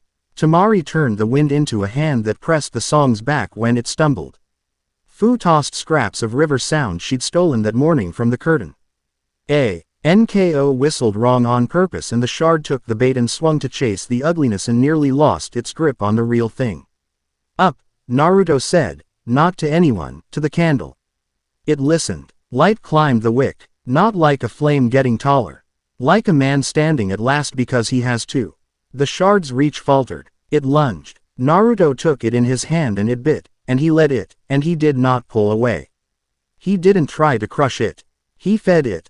A thin mouthful of his own endings, enough to make it forget why it was starving. Don't, Hinata breathed, and caught his wrist in both her hands to make the cost go better. She couldn't share it. She could take some of the weight on her forearms the way you do when you hold someone's arm high in a proctor's clinic. It helps. That is enough. The shard shuddered. The living candle flared. Soru's breath hitched the way men's breath hitches when someone else's faith works in public. He hated that. Annoying, he said softly. Then the pallbearer's bells changed. They stopped complimenting the candle and started calling something else. The air like river and old coins parted down a side street and led a quiet procession through, candles the size of thumbs carried in hands that weren't hands. Souls. Not the trapped, not kind. The kind that go where they ought and pause here, sometimes, because love is slow. The song from the bells laid a cloth down for them. The candle set warmth into it. The shard tried to find a seam to tear and found a stitch that doubled back. It wavered. It pulled high. Up, Naruto said again. If you run, run where I can see you. The shard chose sky. It tore a path straight out of the square, through shade and prayer slips in the belly of the morning. The living candle burned steady. Soru laughed like a man who's had a plate snatched away and will pretend he hated the food. Chase me, he said, delighted. He didn't wait. He went up after it. The city exhaled like a beaten animal realizing the hand on its neck had let go. Candles steadied. Some flared. One by Naruto's knee guttered and went out and then relit because someone, somewhere, whispered a name, and this place remembers names like a miser remembers debts, lovingly. Then the bells stopped. Not because they had to. Because the man wearing them had moved. The pallbearer stepped into Naruto's quiet. He didn't drag bells across stone. They didn't dare. He looked at the living candle and at the line beside Naruto's eye and at Hinata's hands braced and ready to catch another moment if the world insisted on being greedy. You've proven you can choose, he said. This place puts one more door down for men like us. He turned and walked down a spine of stairs that had been grown to fit feet that weren't as big as his. Under low arches here wax had crept and retreated and crept again in seasons when men thought the city could be convinced to be a pantry. Into a hall lined with towers of glass he'd never seen, long cylinders with cils of flame hung in their guts, candles for every life Uzumaki knew it had owed. Hundreds were lit, thousands were cold, a few flickered as if embarrassed to still be here. Naruto touched one with the back of his knuckles. It woke a hair, like an old friend pretending not to have been crying when you walk in. What is this? Tamari breathed, and for once her tone had no blade in it. Another way to keep count, Shion said, and the ache in her voice was older than her bones. The pallbearer stood at the far end, at the foot of a dais cut into a rock that had once been a thing's heart. Bells lay across his forearms like heavy bracelets. His hands were empty save for work. Take it off, Naruto said quietly. I did, the man said. Once. I thought it was me. He smiled without mouth, remembering. A year later I was tying strings to boys' ankles to hear whether they kept promises when they ran. He lifted a hand. It wasn't a jutsu. It called the city to witness. Stone and flame and old air leaned in. 3 judgments, he said. None of them the ones you just gave. The room rearranged without moving. A man's face. The murderer who saved a child. A runner's hands. The sanctifier. A cultist's brand. The 3rd. They appeared not as ghosts but as choices. What would you have done if the boy had thanked the wrong man? The bells asked without sound. What would you have done if the runner had lied well? What would you have done if the boy behind the bench had asked you to take his breath too because he didn't want to remember the rope? Naruto didn't answer. He took 2 steps forward. And let the questions fall around him like ashes. If your test makes your answer into a riddle, he said, it's about you and not about the people who bleed. The pallbearer's head dipped. Pain, acknowledgement. The same thing for men like them. I forgot that, he said. They moved at the same time. Bells against chains. It should have sounded like ruin. It didn't. It sounded like a smith doing his work while the temple down the street rings noon and the market calls a boy by his mother's name. The bells tried to loop. The chains tried to weigh. Naruto fought like himself. Decisive and generous. Cutting only what wouldn't be convinced. The pallbearer fought like a man who has a library for a spine and a grave for a gut. He flicked a bell toward Hinata. Naruto took the hit on his forearm. ND swallowed the sound into mortal silence, small and exact, refusing to let the bell name her. He cut another bell free as it hooked Fu's ankle. She kicked it reflexively into the air and it didn't ring. It remembered play and fell quiet. Anko moved in shadows on purpose and let a stitch of bells try to catch her and then let them, and then knelt and set them on the floor as if she were laying a restless lover's head on a pillow and saying sleep. They did. Tamari found the place where wind admitted it was in the room and turned the draft so it pushed bells when they wanted to fall on Naruto's shoulders. Shion touched glass and hummed a note that recognized the dead and asked permission to borrow their silence for a second. It wasn't enough to win. That wasn't what any of this was about. It was enough to make the pallbearer blink, once, and see men instead of principles. Take it off, Naruto said again between strikes, not winded, simply unwilling to let the other man forget the direction of the door. I can't, the pallbearer said, honest and miserable. There's nobody else. Then stop being the only one. Naruto let the chain in his left hand leap, not a loop, not a choke, just a brush across the bells at the man's throat where they lay like a priest's collar.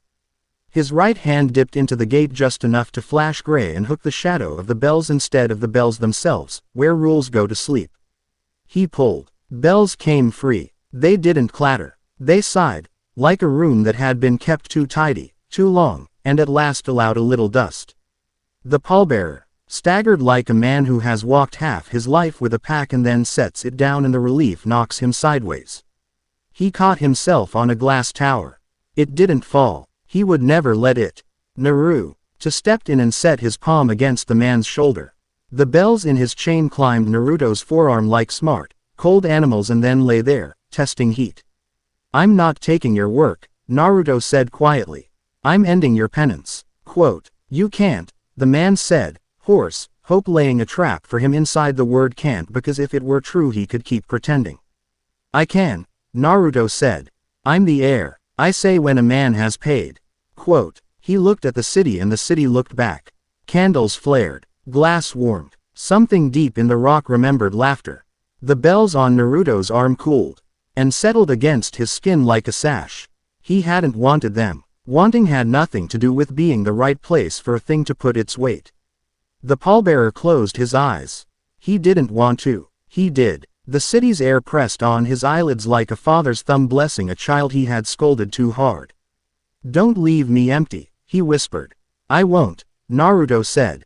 I won't leave you. He lifted his hand to the man's cheek in the oldest benediction in the world and pushed a breath into the space where bells had been. Not his hush, not his coin, his yes. It is one thing to forgive a stranger. It is another to forgive your own possible future. The pallbearer took one step backward, not because he was afraid. Because he remembered a door that had been built for him once and he had refused it. He stepped through this time. He looked like a man shedding a coat that had frozen along his shoulders and then turned to water in his hands. Make them walk, he said, smiling finally, all the way to his eyes. Don't be the road. I know, Naruto said, and the man nodded, satisfied to find the reminder unnecessary. He went, not up, not down, sideways, into a space between the candles where Heir felt like a bed made by someone else for you because they wanted you to sleep well.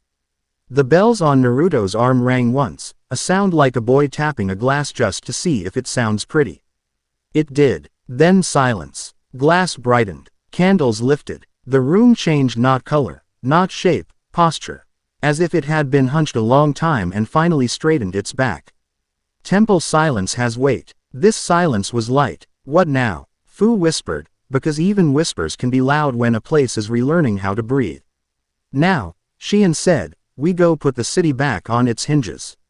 They climbed into the square that had chosen not to collapse and found it holding. Raijin stood under the pale of the stairs with his men and did not advance, did not retreat. He saw Naruto's arm dressed in bells and his face went still. He does not worship, but he recognized a uniform of work when he saw it. Temari looked up. The sky had a new scar. The shard had cut the cloud skin and kept going.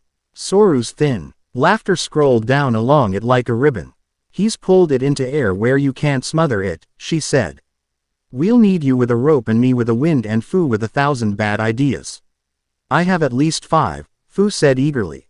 Then frowned. 6. Enko toed the edge of the hunger circle that had not been allowed to finish eating. Danzo, she said conversationally, as if she were speaking about garden pests. If I had his habits. This is where I'd try to turn a valve and steal the main.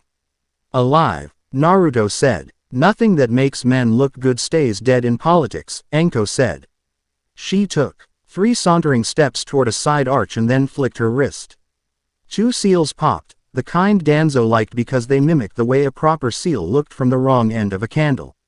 A man in a mask that wanted to be a memory stumbled out, caught between obeying an order and the sudden terror of being watched by everyone in a square that had decided not to look away. Hi, Enko said brightly. Tell your uncle I found his hand in the cookie jar again. Another 3 stepped into view, root, neat as screws. One moved for the dais where the ward controls lived in a coil of ropes and carve. Ed stone, the sort of thing built slowly by women who didn't like death and were tired of men pretending they had to. Temari's wind hit the rope gutter at just the wrong angle for a neat theft. The man tumbled into the square, mask askew. He had the courtesy to look embarrassed. Do you know what this city is? Temari asked him, polite as an executioner with a schedule. A tool, he said automatically. A home, she said. The word was a trapdoor. He ran across it and fell. Enko pulled a paper from her coat pocket and held it up. It was scorched along one edge and stamped with Danzo's careful mark. I stole this last week, she said cheerfully. It's a requisition for candle cores with a hilariously bad diagram attached, requesting 6 chests, each large enough for a person to fit, purely coincidental. She winked. You boys always do your crimes like you're afraid your teacher won't give you credit. A ripple ran through the onlookers that had nothing to do with politics and everything to do with disgust. Raijin didn't sigh. He didn't need to. He kept his men where they were and said, clearly enough to reach every ear that belonged to anyone who could read orders, not today. Not here. The Root Squad's leader judged odds and decided to hate his boss later. He lifted his hands. Enko rolled her eyes so theatrically Fu had to applaud. Xian stepped into the square, face shiny with sweat, hair askew like a hymn after a windstorm. The small circles are closed, she announced, which was Xian. For none of you get to touch anything for 3 days, and if you do I will make you regret understanding what I mean. If anyone lays new sigils, I will personally staple their hands to the wall. Noted, Tamari said. Written down, Raijin said. Already done, Enko said.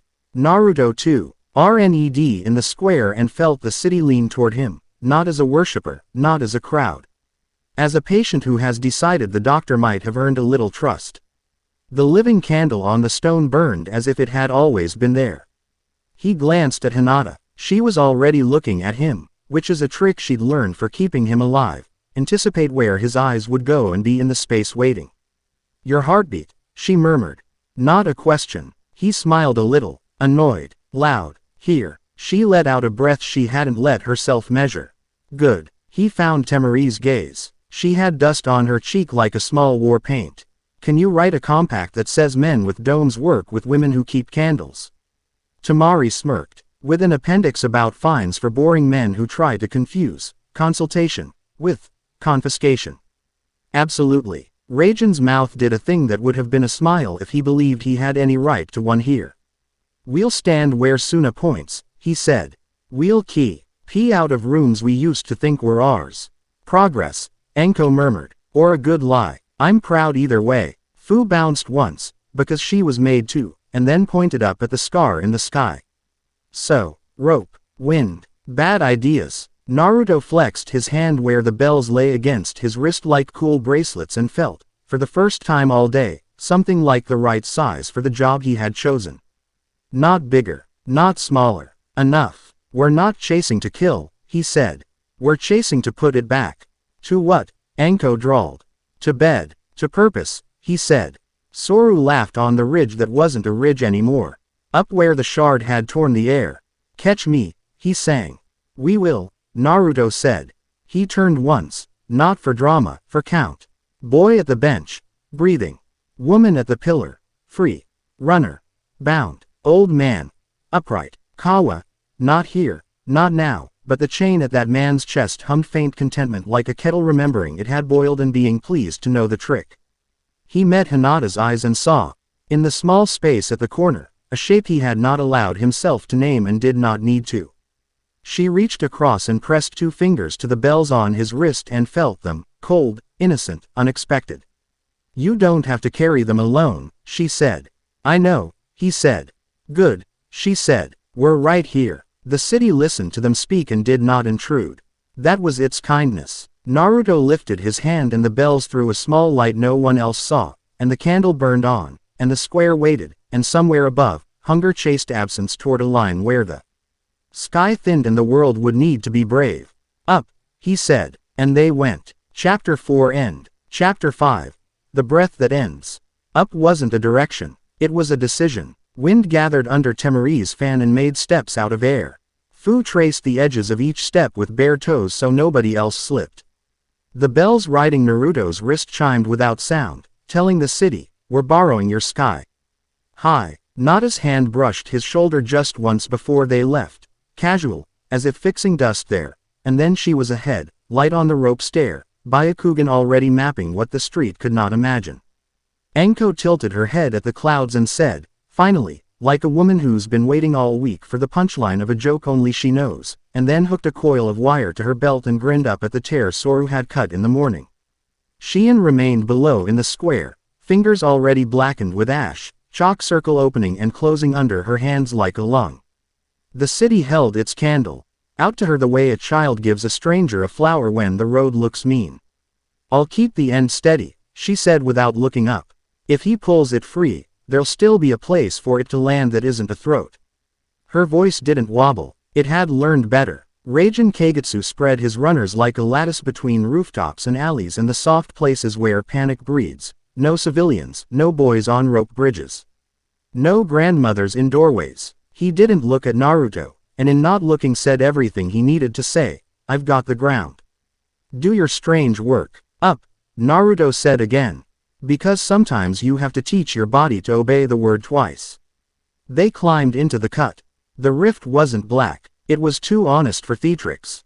It was raw edge. Sky pulled apart the way cloth parts when overstretched. Threads bright and humming. The shard had carved a channel through that weave and was dragging absence behind it like netting full of the fish no river should hold. Soru moved along the edge with the poise of a man who had trained his legs to look like faith. Breathe, Hinata said softly at Naruto's back, because men forget. He breathed. Frost feathered his teeth and vanished. Temari's fan-made platforms. Fu made them fun, light, sudden, perfectly placed so ankles didn't hate them. Anko shot a line for the rip's lip and caught with the grace that comes from years of refusing to fall where men expected. Bells along Naruto's arm leaned toward the wound and hissed without making a sound. Soru turned his head as if hearing a compliment from a rival. His coat winged in, the wind like something that wanted to be mistaken for wings. You came, he said, bright with the delight of being right. You always come. Heroes are so trustworthy. Trustworthy is the word you use for a bridge, Anko said. We're more like hammers. Soru's smile warmed. You've made this a project. That's very village of you. Fu squinted at the shard. It's bigger, she said, honest and indignant. It was. The chunk of unfinished had swollen in the open air, seating itself along frayed sky like mold seeking bread. We keep the lanes clean, Temari said, already shaping wind that turned air into corridors. Hinata, call. Hinata didn't yell, because good orders don't need volume when they're accurate. Left 2, high 3, drop 1, she said, and Naruto felt the steps arrive under High's feet exactly where he'd have put them if he'd had 3 more seconds and a hand free. Fu, if it lashes, you cut the stinger. She pointed without lifting a hand. Anko, on Soru's shadow. He'll try to drift as if he's not moving. He is. And you? Anko asked. Hinata's jaw tipped. I'm telling the truth and breaking lies, she said. Same as always. Soru lifted his hands like a conductor forgiving a band of amateurs. The shard effloresced. Threads of absence snapped toward the city below, groping for candles like tongues seeking the last taste on a plate. Naruto pulled Hush into his palm and used it like a lid, small, precise. Stifling only the dangerous boil. He felt the cost land behind his eyes and down his neck, the way cold sinks under a shirt. He didn't grudge it. He hated waste. Imari slammed air into the first lash and spun its momentum into a harmless loop that skittered toward empty sky. Fu danced under the second and clipped it with a heel that should have been cute and was instead perfect. The lash recoiled like an insulted cat and re-aimed for her chest. She wasn't there anymore. She was laughing behind it where Anko had already stuck a spike of line and yanked. The line didn't hold the absence, exactly. It reminded it of friction. Sometimes friction is enough. Naruto rode the gap they'd made and stepped onto the nearest stable nothing like a man learning a new dock. Soru bowed elaborately. I would offer you tea, he said, but the pot's mad with hunger. Starve it, Naruto said. Soru's delight didn't dim. You misunderstand the romance, he said. We don't want the world empty. That would be dull. We only want to decide when things end. The death god is a drunk with the keys to the tavern. We're just suggesting last call. You're suggesting you keep the keys and never open the door, Anko said, and his eyes flicked to her with honest admiration. I am deeply sorry we didn't meet when you were 14, Soru said. You would have made an excellent sermon. I made an excellent problem, Anko said, cheeriness edged with wolf. I still do. He crooked a finger at Naruto as if beckoning a child to a window to see a parade. Come closer. You'll see the shape of it. You'll see how easy it is to pull your god's chair out from under him. Naruto didn't move. He had already learned in a quieter square that stepping into a man's rhythm is the same as letting him set your heart. He set his own. 1 beat for the boy at the apple cart, 1 for the man with blood under his nails, 1 for the runner carrying a stone, 1 for Kawa's chain warming on a sorry rib. 1 for the candles below steadying around Shien's stubborn circle. The bells on his wrist caught the beat and made it into a walking song under the skin. He lifted his hand and pointed past Soru. Past the shard's gnawing mouth, at the far edge of the rent sky where the tear thinned into sheen. There, he said to Hinata. I see it, she said, because she always did. Tamari turned wind into a ramp sloping through the shard's field like a hand placed on a manic dog's head. Foo, on it. She tore across the ramp with her whole body smiling, hands skimming, hair whipping into delighted chaos. She wasn't riskless. She was precise. She reached the seam where hungry met thin and planted her feet in the kind of stance you only ever find by falling 9 times the day you were 9 and then deciding falling was boring. She put both hands on the seam and pushed. Not strength, nerve. Her chakra flickered in small bright wings along her forearms. The seam held long enough for Tamari to thread a second wind into it like a needle follows silk. Now, Hinata called, and Anko's line pulled the lash left and Naruto's hush pressed right and the shard stuttered, losing a bite long anew. GH for the city below to steal its breath back. Soru watched with genuine, generous love for human ingenuity dancing across his face. You are beautiful when you work, he said. It almost makes me believe in you. Pass, Anko said. He smiled. Start to finish. Then, he said softly, and flicked his wrist. A arc of absence slashed toward the square below, toward Shien's circle. Naruto felt the shape of it. Not a cut, an eraser. It would have taken 3 names and left 3 mothers thinking their children had wandered out and never returned and then convinced them they had never had children. Naruto didn't think. He stepped into the gate. He hadn't ever done it full. A pace, in alleys and corridors and by bridges. He had taken edges, yes, tasted the gray and paid the frost. This was not that. This was stepping into the colorless place where the world keeps its ledger and its breath, where sound becomes weight and choices have surfaces you can bruise your palms on. Everything dulled. Shard no longer looked larger or smaller. It looked accurate, and accuracy is uglier than shadow. The absence was not a thing. It was a suggestion so loud at close range you wanted to lean to it to make the pressure stop. He did not. He reached for his own noise. It wasn't words. It wasn't even all his. He reached for every kept promise he had stacked into this week as if he were picking up hammered nails and laying them across a gap. The captain's oath to leave civilians be. That clicked into the air and glowed once like metal remembered by Forge. The boy's sweet. 2 bites. Not a promise he'd made. A promise he'd kept. I see you. That slid into place and made the shard shy back as if it had found a splinter. The ledger folded and tied at night, opened by water, his choice not to let paper command him. The river took that and made it into a chain link. Kawa's admission. The man who'd saved a child. The runner's stone. The cultist's breath taken when begged for. He placed each, not carefully, not carelessly, into the nothing the shard was sure was its jaw, and the jaw caught and tangled. You cannot bite through chain if the chain is the shape of people you never learned to hate. Promises are chains, he said. And his voice didn't carry a sound. It sank his weight into the suggestion trying to convince the world to take a nap forever. The shard writhed. It did not know fear. It knew confusion and hunger like a child after someone takes the bottle away for an older cup. Soru saw the way the absence balked and bared his teeth. You're feeding it, he called, half amazed, half triumphant. You're giving it endings. You sweet, stupid boy. Purpose, Naruto said, and that did carry, because truth travels on breath.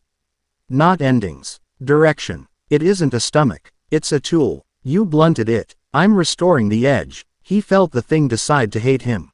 That made him feel better. Hate is cleaner than hunger. The pressure of the gate leaned on his heart and started slipping DAYS off the end of his candle with the practiced ease of men who sharpen knives while thinking about something else. He let it. Only some. He had learning to do and people to love and dumplings he hadn't tasted yet. He wasn't bargaining any of that away. He gave it a month. One he had not yet lived, one he would miss, one he could afford because of all the other days he would make count. It took a month and stopped sulking quite so loudly. Soru's eyes narrowed. Real anger finally showed through his coat. You bargain like a priest. Naruto shook his head. Bells along his arm whispered. No, like a neighbor. Your god wants all or nothing. I'm offering a fair share. He hooked the chain. The promise links, the memory nails, the river's own grudge, through the shard's most stubborn curl and tugged it, inch by inch, toward the seam Fu and Tamari had stretched. It didn't want to go. It did not want anything except what was in front of it, but the chain offered a way to move that hurt less than staying. Even absence will step into a wagon rut if you make it wide enough. Now, please, he said, and the please went to Hinata like a rope toss. She caught. She didn't bring him back. That wasn't what he'd asked. She reached with eyes and hands both and fixed the exact angle of his tug. 2 fingers on the bell at his wrist, 1 foot forward on the wind step, so force didn't spill and cost too much. Steady, she said, and his heart heard and obeyed, and the chain slid the right way. Below, Xian's circle flared. She had heard the word, please, and said, yes, with both palms and a voice ro. From prayer that refused to behave like men thought it should. Come back where you belong, she told the world, and the world, which doesn't get told that kindly often, listened. Soru did not let himself be reduced to a spectator. He never would. He drove the shard toward the place where their grip would slip, bringing his hands down like a judge pretending to be a drummer. Anko took the furs. T hit on a rib with a laugh that sounded like someone breaking stalks in a field and bent without snapping. Tamari cut the next push at a slant that turned it into a harmless rain, pinning it with air into a sheet that Fu ran across. Knees high, for the pleasure of being the first person to ever do that. Raijin's voice rose from the square once. Orders, and then was swallowed by the respectful quiet of men and women doing their parts. Soru changed weapons. He reached past Naruto. He reached down. Hinata saw his intent before his fingers moved. She saw it in the way his shoulders turned, the way his attention sank through his boots. The way hunger finds the softest throat. Xian, she breathed, and then louder. Circle. Xian had already stepped into the ward with both feet, palms down. The live flame they'd set there threw a shadow that wasn't a shape so much as a behavior, stubborn, friendly, constant. Soru's lash arced for the circle like a hawk's beak learning the wrong lesson. Shio. En lifted her hands and brought them down and the circle bent like a reed and slipped the bite off. It would hold. He stopped pretending to be gentle. He cut sideways for the one thing left that had no weapon raised. The masked bodies of people who had given their faith to staying and their fear to running. The ward would hold. The lattice would hold. The lace of work would hold. But he was smart. He aimed for the place where the ward's strongest strand had to be thin to pass between 2 stones. Naruto didn't have a hand free to block it. Anko did. She stepped into the line, took metal through muscle, breathed hard, and grinned with honest relief that she was useful in exactly the stupid way she liked best. Bad aim, she told Soru sweetly, though the cut was too close to good to be making jokes about. Blood spattered bells and sizzled like rain on a different roof. Thank you, Xian said, fierce and flat, which is what gratitude sounds like when there isn't time to season it. Hinata moved before Soru could adjust the angle. She didn't fly. She didn't reach. She walked 3 quick steps on wind and tile in the back of a thought, arrived in front of Soru, and pressed a palm to his chest exactly where all your lies go to nap. Stop, she said. It wasn't a prayer. It was neighbor law. Gentle fist. Chakra shut down with the ruthless grace of a woman who speaks quietly until it matters and then speaks like noon. Soru's breath snapped as if bitten by a crab. His control faltered for 1 clean second. Naruto pulled. The shard came like a stubborn child finally stepping because it wants to stand and not because you asked nicely. It slipped into the seam Fu and Tamari had held open with laughter and wind. It did not want to belong to anything. It turned in the space where belong. Ing felt like a trap and found Xian's circle calling it by its old work name. It remembered enough to be tired. Purpose. It fell into that. Soru snarled like a man who has broken a tooth on a bone he thought would be tender. He drove a knife of lack, not toward Naruto now. Naruto's body stood in gray, chain buried in mean task, but for the slack body he'd left behind on the last wind step, the one with the bells laid cool on its arm and the mouth open not for drama but because breath had decided to wait. Raijin moved. It was an ugly, beautiful step. Too much of 2 trainings and not enough of any, fast and loud and honest. He took the strike on his side the way you take a lesson on purpose so your brother doesn't have to. He grunted. Blood leaked out and decided to keep being in him, for now. He locked his hand around Soru's wrist and forced the angle down and to the side, away from Naruto's body, away from Shien's circle, toward stone built for exactly this sort of correction. Soru turned his mouth into a smile and made it calm. You, he said to Raijin, with real puzzlement. Why would you? Because I promised, Raijin said, breath hard, and the chain in his chest thrummed, and he didn't hate it, this time. He sounded almost proud. Root chose that moment, the way cowards choose, to unfold from a shadow near a candle niche and reach for the bells on Naruto's arm. Quick, quick, one. Ting to pull godwork off a wrist and put it in a box with other godwork, next to paperwork that said, do not open until convenient. Anko was already moving. She hit the first man in the mask in a way that made him reconsider who he worked for. She hit the second in a way that told him she even liked him, just not today. She hit the third with a file. Not a weapon, a file, paper. She slapped a reek. Uizishin order Danzo himself had written into the space between his mask and his eye the way you slap sense into a son who's pretending he didn't hear you. Read, she said, bright. Reading makes you tall. The third man made a noise like a child discovering fire, which was not the noise Anko had been aiming for, but she accepted it. Shinobi up on the eaves turned their backs en route with the boar. Ed's specificity of men who have decided they're tired of obeying the wrong captain. Temeri's wind took half a dozen stamped seals out of palms and scattered them into gutter water, where they turned to shapeless pulp. As if they had been ridden by someone who expected to be hated. Danzo, Anko said to the air, pleased and nasty.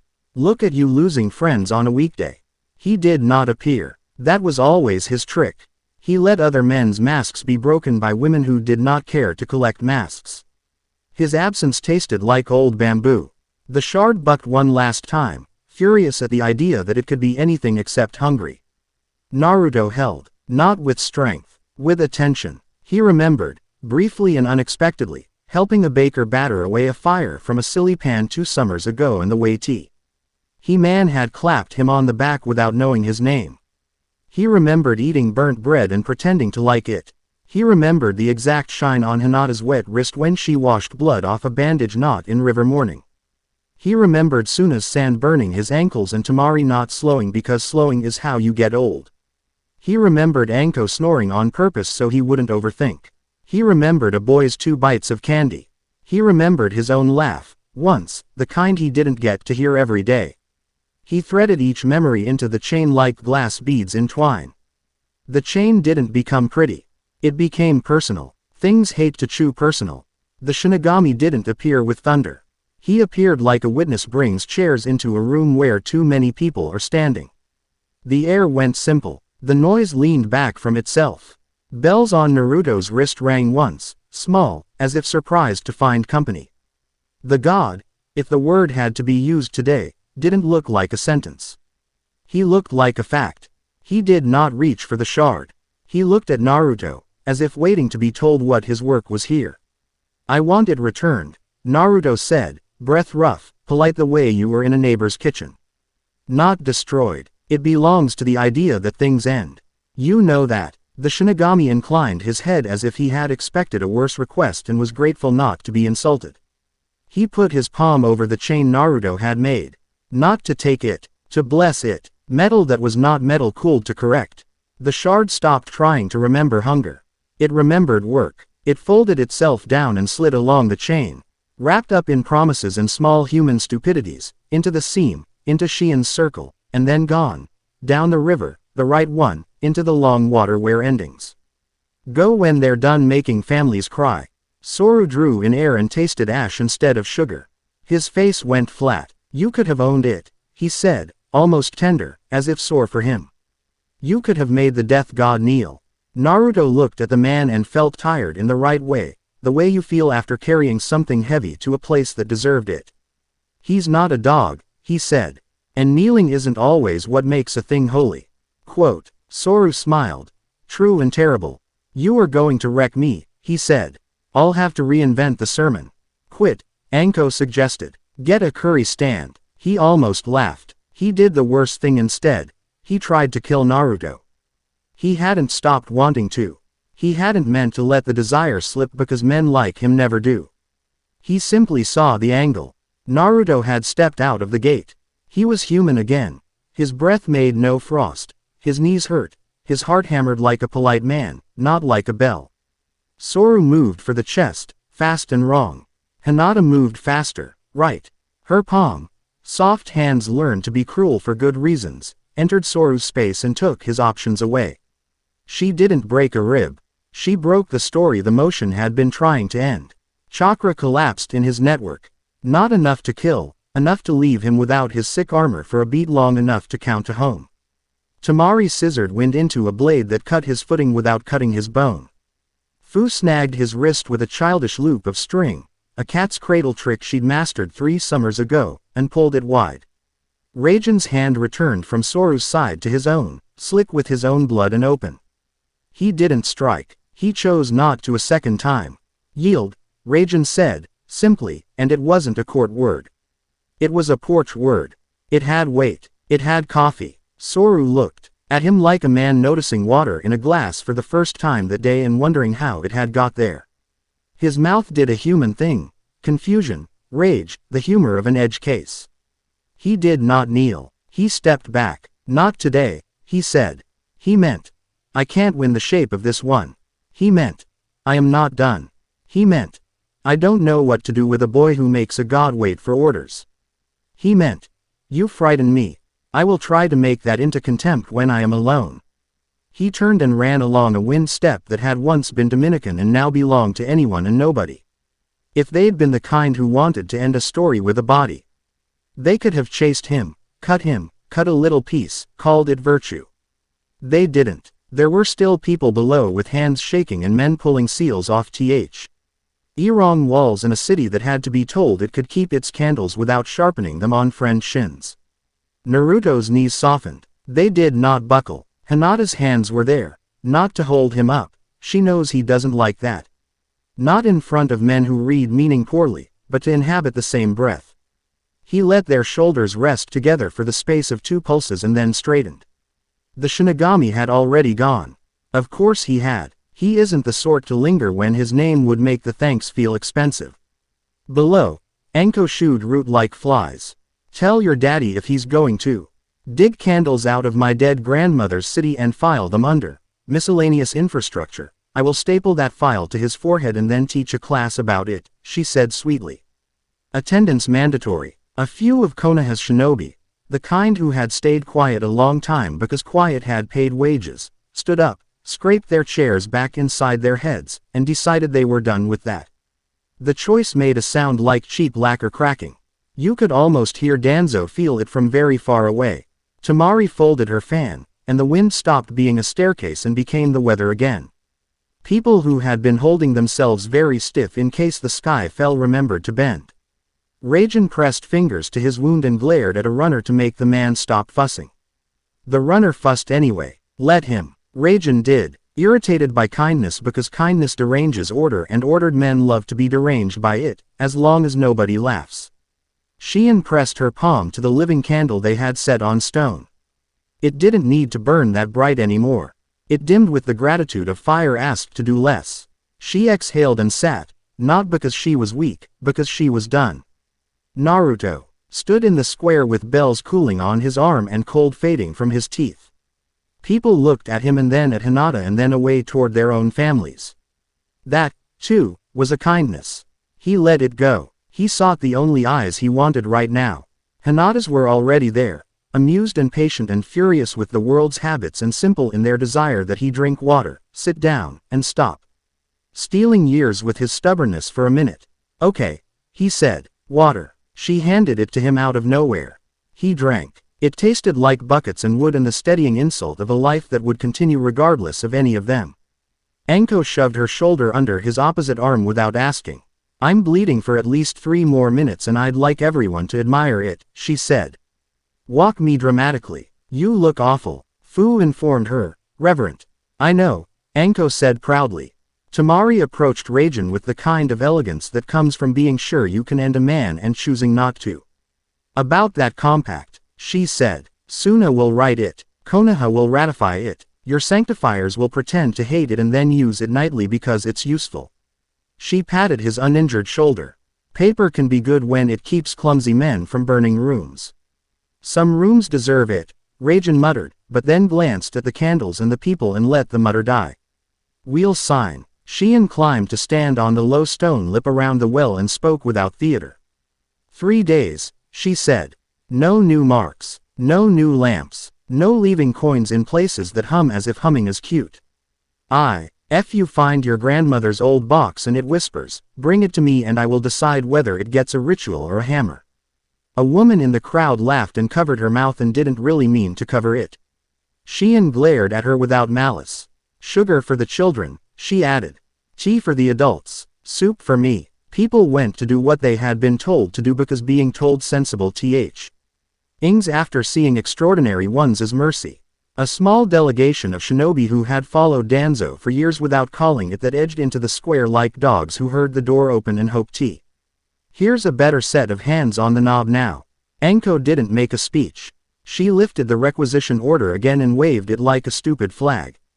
You can keep this, she said to them, dropping it into the dirt. Pick it up if you like. Or leave it to get rained on. They left it. One of them knelt and, without looking at her, pulled Anko's torn sleeve down over the wound he could not medic with chakra because he had never learned. It was a dumb, perfect kindness. She allowed it. She even let him tie the knot. Tamari caught Naruto's gaze without moving her head and lifted her brows. Still more to do. He mirrored the question back at her and sanded his answer down to one thing, later. She nodded. The spine of paperwork would be built after dinner. It would hold until morning. She liked mornings. They made men honest. Fu had somehow acquired 3 children and 6 oranges. She distributed them with the solemnity of a priestess giving out funerary rice, then ate a peel and made a face and laughed at herself. Too bitter, she said, delighted by the sting. Try anyway. She put a strip of peel on Hinata's wrist, as if it were a bracelet she had crafted. Hinata let it sit there until the sting became smell. She did not take it off. The bells on Naruto's arm were less cool now. They felt like old metal does, tired of being admired, desperate to return to use. He touched them with the back of his fingers. They rang inside his bones, the tiniest sound. You kept them, the pallbearer said beside him, except he wasn't beside him and he wasn't a man anymore. He was a memory that belonged to a city instead of a body. Naruto didn't startle. Startle would have been disrespectful. The voice was pleased and a little sad. Good. Put them on a door. Not your door. I'll borrow them, Naruto said. That's all we ever do. The voice said, approving. It faded like a heat leaving a stool. Hinata's shoulder bumped his as if to remind him he still had one. You're drifting, she observed. Only to wit, he said.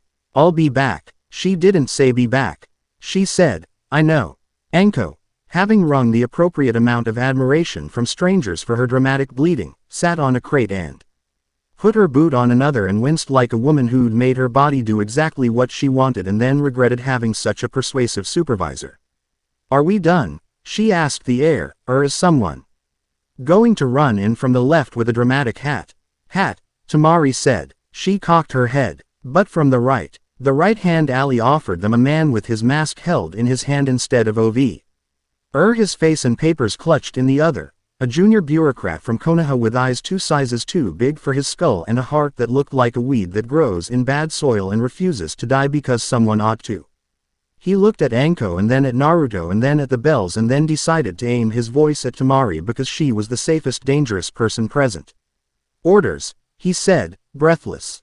From the Hokage. He held out the papers with both hands as if they weighed more than they could, and maybe they did, over distance. Danzo has been called back for review. Immediate. He pulled half of his men back already. Anko made a noise like a cat remembering a warm place. Ooh, she said, delighted. Consequences. My second favorite food. Tamari took the papers and glanced.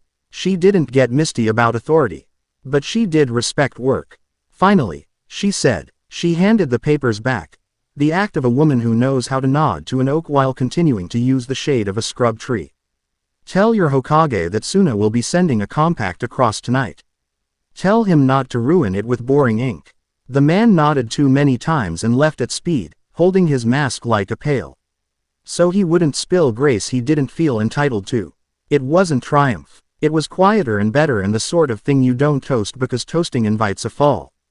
People began to do the human things that pull rooms back into the shape of ordinary, fetching water, shifting benches, telling children their hands were dirty, arguing lightly about soup. Naruto topped off Shien's bowl with some thing that claimed to be broth and probably had stolen its name from a better pot. She drank it anyway and made a face that promised a vengeance of spices later. He folded himself down beside Hinata under a stretch of wall that had known shade before and would again. For a while they didn't speak. For a longer while, they kept not speaking. It was the best conversation he'd had all day. When he did speak, it wasn't to make a point. It was to admit something he wouldn't have when the light was taller. When I stepped in, he said, I thought it would be the kind of quiet I like. Hinata turned her head. Was it? He made a face. It was the kind I hate. The kind that thinks it's doing you a favor by taking your choices away so you don't have to mess up. And, she asked, I told it to stand in the right place and wait. He said simply. He rubbed the place by his eye where the new line lay, and didn't try to smooth it. And it did. She smiled with the small, good smugness of a woman. O's theory had been proved by practical experiment with acceptable collateral sweat. You didn't have to carry it alone, she said, even quieter than before. I know, he said, and this time the knowing wasn't brave. It was easy and shocking in its ease. He let his shoulder tip and touched his temple to hers, very lightly, less a statement, more like a man checking whether the wall has cooled. It had. 2 kids ran by and tripped and laughed at their own knees and did not cry on purpose because they had decided crying was for inside. Fu sprinted after them, laughing on purpose because she had to. Sided laughter should be outside at least half the time. Tamari wrote 3 lines on a page and then struck all 3 out like a woman cleaning her teeth with a twig. Raijin let himself sit for a whole 30 seconds before someone put a hand on his shoulder and he stood to prove he could, and it hurt, and he didn't care. Anko fell asleep with her mouth open for 5 minutes and woke herself snoring and denied it even as she laughed. Shien licked her spoon clean like a villain and then scolded a small girl for doing the same thing with much more affection than the action deserved. The city settled by degrees into a different posture, not a beaten one, a cautious ease.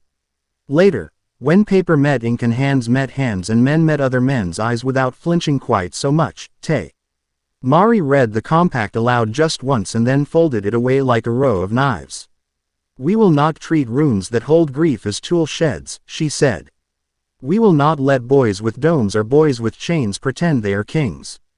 We will require the presence of the people who keep candles when we bring lattices into their streets.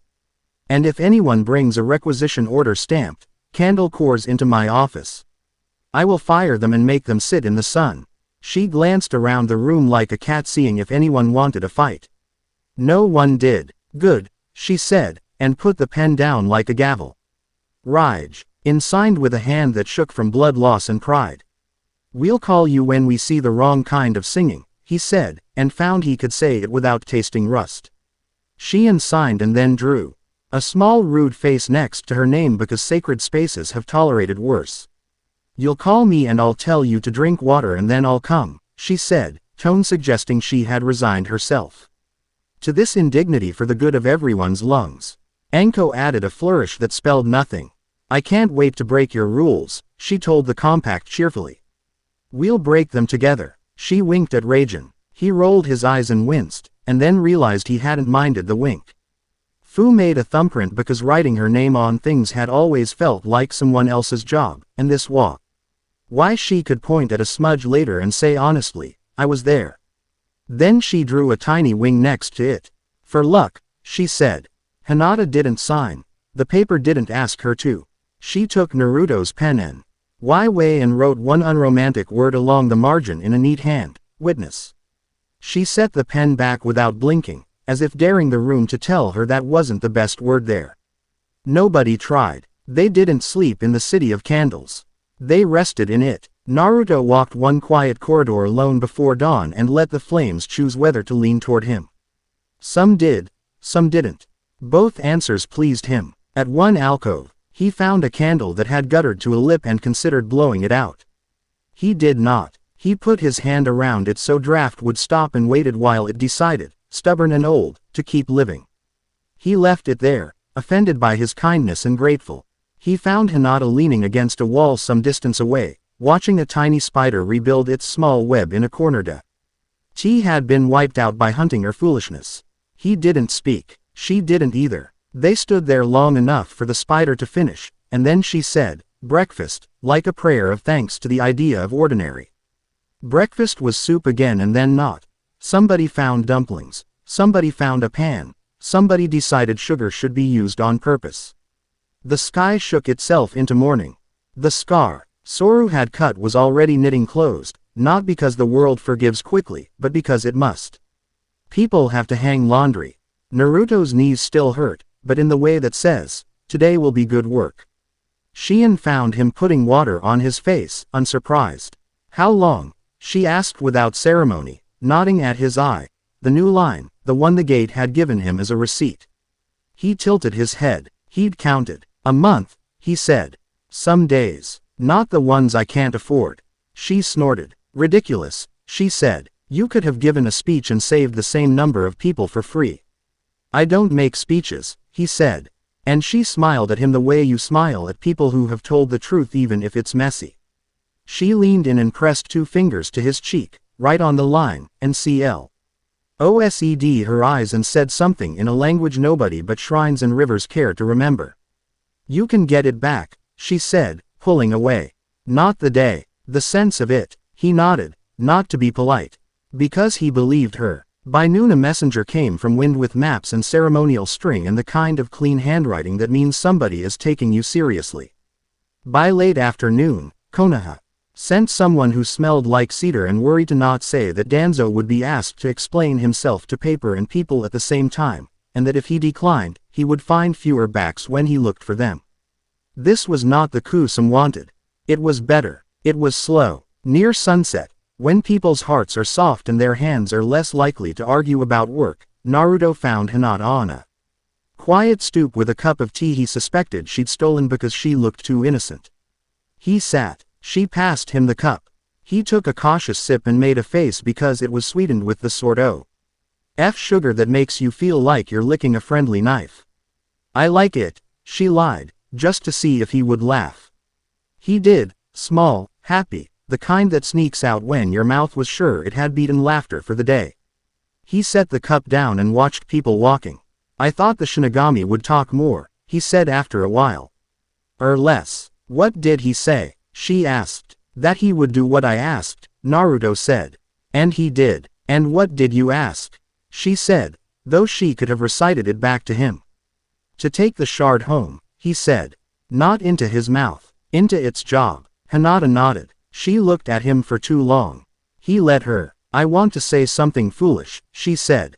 "You're very good at it," he said. She lifted a hand and touched the bell on his arm with a fingertip as if it might bite. "Don't let this make you think you can't tell us when to stop you," she said. It could have been a joke. It wasn't. "You tell the world to wait. It listens. Tell us to grab your jacket. We will." He looked down at her hand.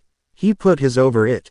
"Okay," he said. "Good," she said, and the word closed the day the right way. Not as a prayer, not as a treaty, as an agreement between 2 people who had earned one. Fu bellowed their names 2 minutes later because she discovered a new way to make wind ring bamboo pipes like bells and wanted everyone to suffer. Enko declared this a miracle deserving of pork buns. Tamari announced she was writing a municipal code forbidding joy before 9 a.m., because power ought to be used for good. Raijin looked at Naruto with something like respect and annoyance and said, "Next time you bind me, warn me," which is how men of his kind say, "Thank you and you frighten me. I plan on doing something about one of those eventually." Night came without hunger dragging behind it. The city of candles watched them and didn't mind the noise. Shion sat on the well and told the candle in the circle a dirty joke and laughed at her own punchline. A merchant who had nearly lost his daughter hugged Tamari and ran away before believing he had the right to. Hinata leaned into Naruto's shoulder and watched the stars pretend not to be watching them. "Tomorrow," he said. "Tomorrow," she agreed. He thought of Soru on a ridge, mouth full of smart lines. He thought of Danzo in a room with less air. He thought of the pallbearer, lighter. He thought of the boy at the apple cart sleeping.